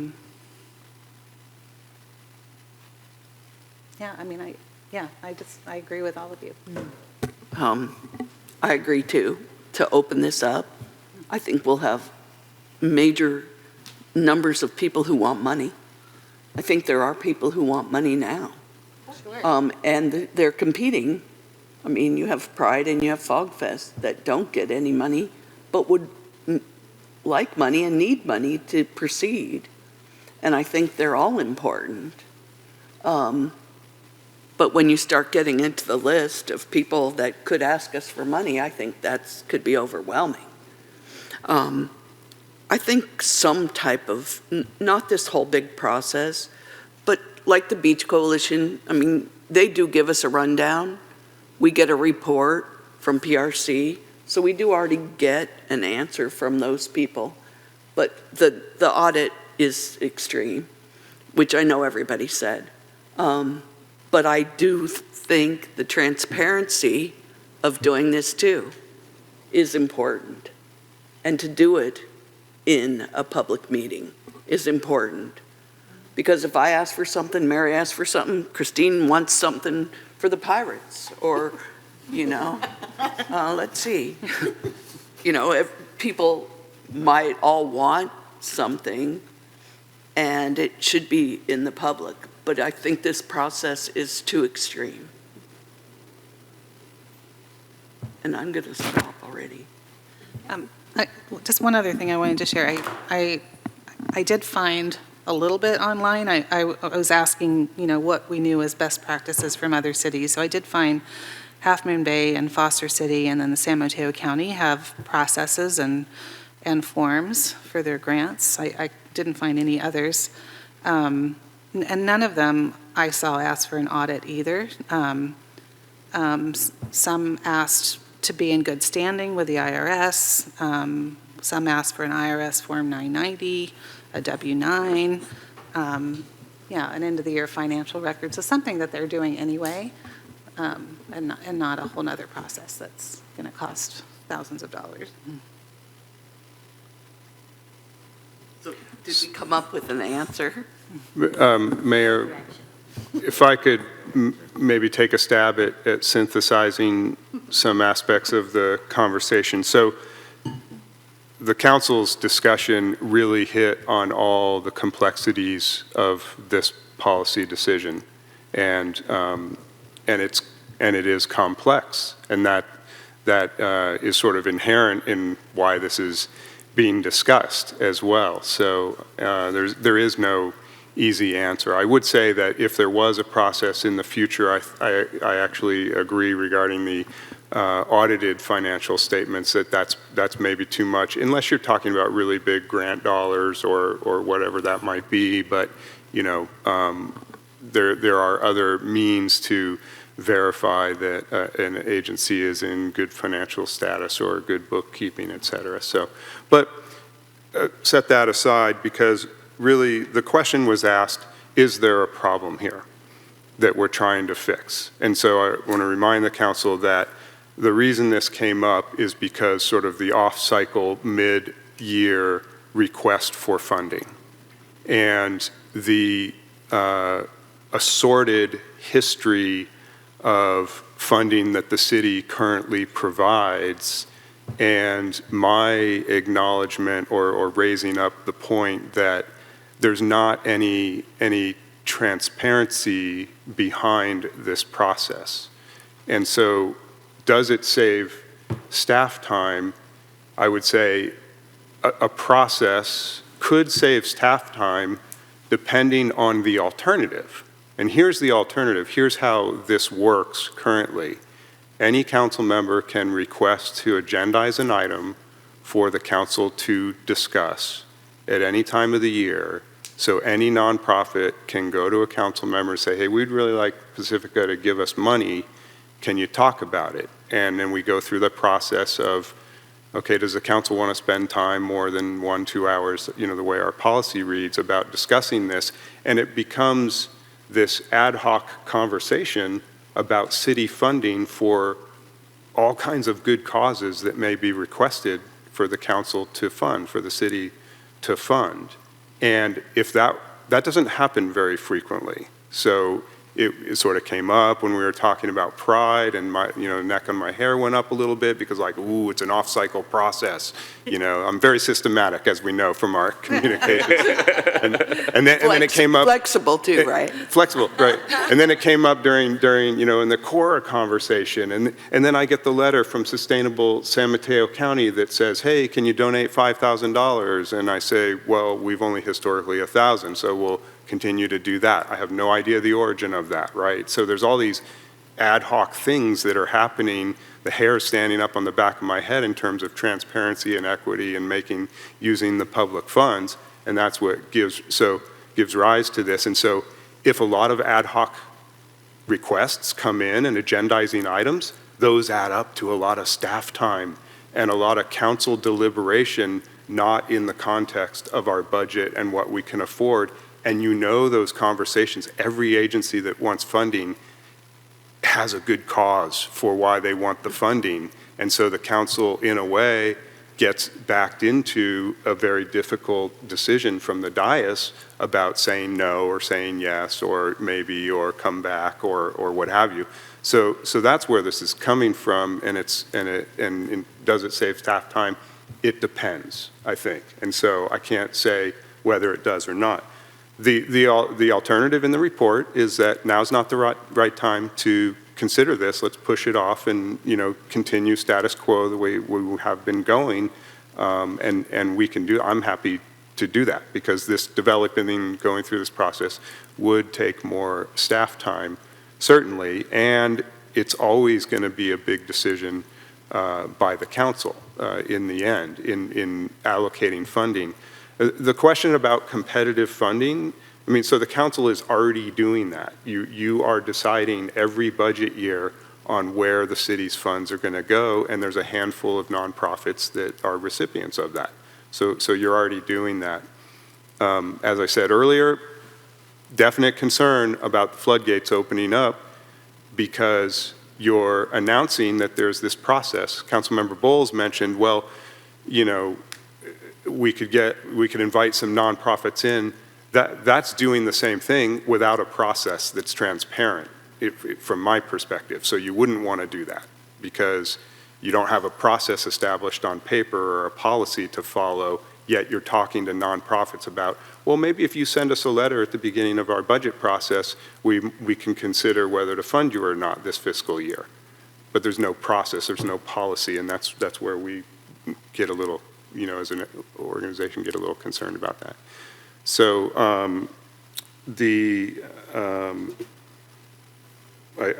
I think those were just some of the synthesis. It's a complex issue, and that's why I teed this up, is like, let's have an initial conversation, and it's okay to not move forward with a process at this point in time. I don't have an answer about what would a simpler process be, because there's a lot of complexities in that. I will have questions about, and maybe we tee them up during budget, about, these other organizations that aren't our core PRC and PBC organizations that we are funding. And they've sort of just been these legacy hang-ons, right? The council should be deciding that rather than the city manager. So maybe we clarify that during budget as to what we're going to fund next year or not of those agencies, but we're not inviting new ones to apply. So those are some things that come off the top of my head, and I'd be remiss if I didn't ask Ms. Carter if she had additional thoughts about all that. No, you pretty much covered it. So we just need direction from the council, and we'll do whatever you direct us to do. Tiger? Thank you. I'm going to turn it over to you shortly. I did want to say that I felt myself, frankly, as I was reading the report the other night, concerned as I was reading the staff report to the point of, writing the 50,000 questions off ahead of time to try and get as much understanding as I could and, alert staff that I'd certainly be asking as many questions as I wound up asking at the beginning. And then as I went into my deliberation, I know I found myself, from my perspective, becoming animated. And I alluded to a lot of my history that informs some of that animation, but it also boils down to, over a decade, probably over a decade and a half at this point, of following along with our community partners. And so winding up here feeling protective of our community partners and the work that they do with us, while trying to, as fully as I can, appreciate the work that's going into figuring out equity across, those whom might seek to become our newer partners or might seek to partner in ways that we haven't partnered with them before. So it's all to say, for the animation I felt myself engaged in, I really wanted to give appreciation to staff for calling the question so that we could have this conversation. And I'll leave it there. Aside to say, I think that amongst those of us who spoke, I heard more ideas about what to chew on coming out of Mayor Pro Tem, and would love it if you'd restate some of those if you weren't going to already. One area that I was going to ask about is the requests for, I guess you would put it under the category of sponsorship, but things that, when there are events in town, that groups sponsoring, themselves sponsoring the events, or a group coming into town that's doing an event and wants the city to bring extra trash cans to the beach or, things. I don't know how much that happens. Like, is that constant? Are these 5 groups every year always ask us? Are they all covered under permitting kinds of things for events? So I think that's one area that, because it sort of fits with Pride and Fog Fest to me. Big events in town that are available for the whole town and da-da-da, that need maybe not money directly, but support, and would consider the city to be a logical place to ask for that support. So I would want to hear more about that, because I recognize that that's not free. I get it. There's staff time, there's, whatever it is that goes into that generating a cost for city staff, and thus a draw on the budget, whether it's a discrete ask for $10,000 for a thing for Cora or whatever. So I think those kinds of things that I'm not aware of, I would want to hear more about at budget time or whenever you think is appropriate. So the article was from Institute for Local Government. It was from 2013. I'll forward the link to you. And it was really making the point about what are the reasons that you would do this, what are the upsides, what are the downsides. And there was a lot of comment about public funds, use of public funds. And there's some really obvious ones that, it was, I think in our tree discussion tonight, was a gift of public funds if we buy a tree for people or, to put in their own yard, that kind of thing.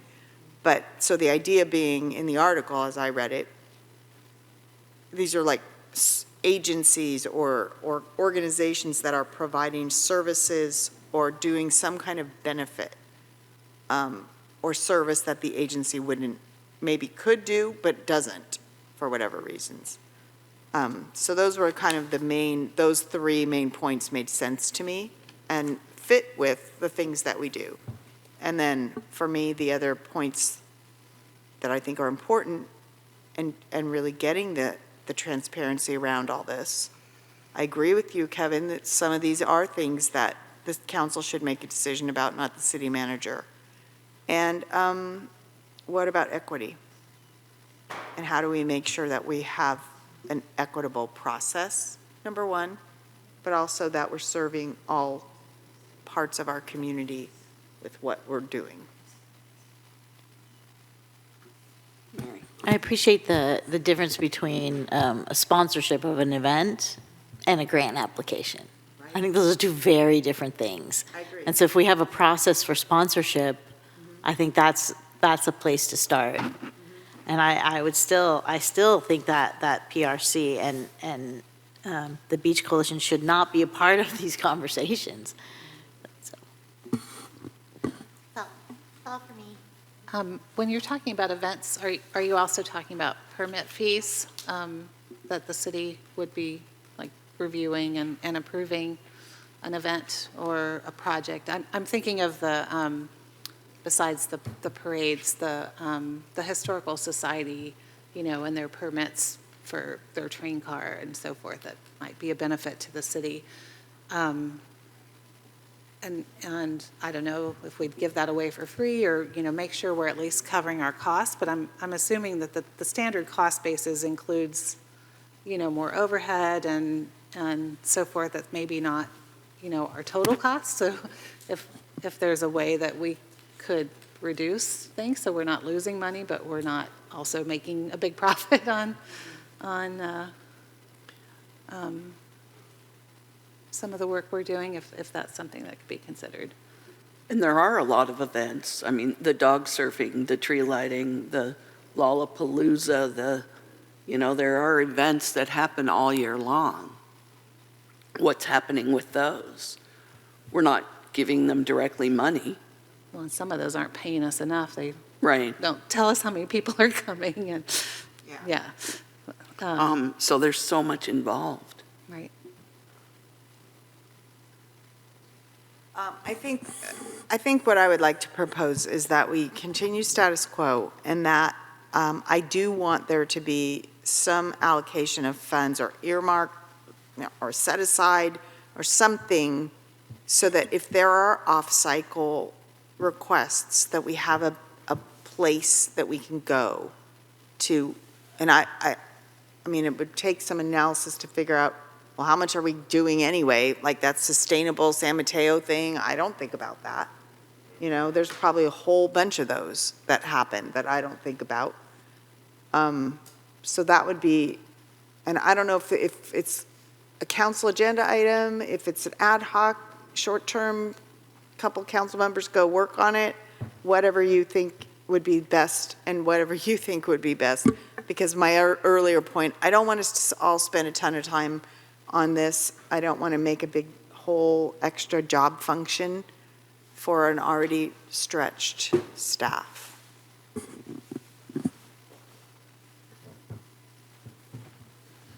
Tiger. I like that idea a lot.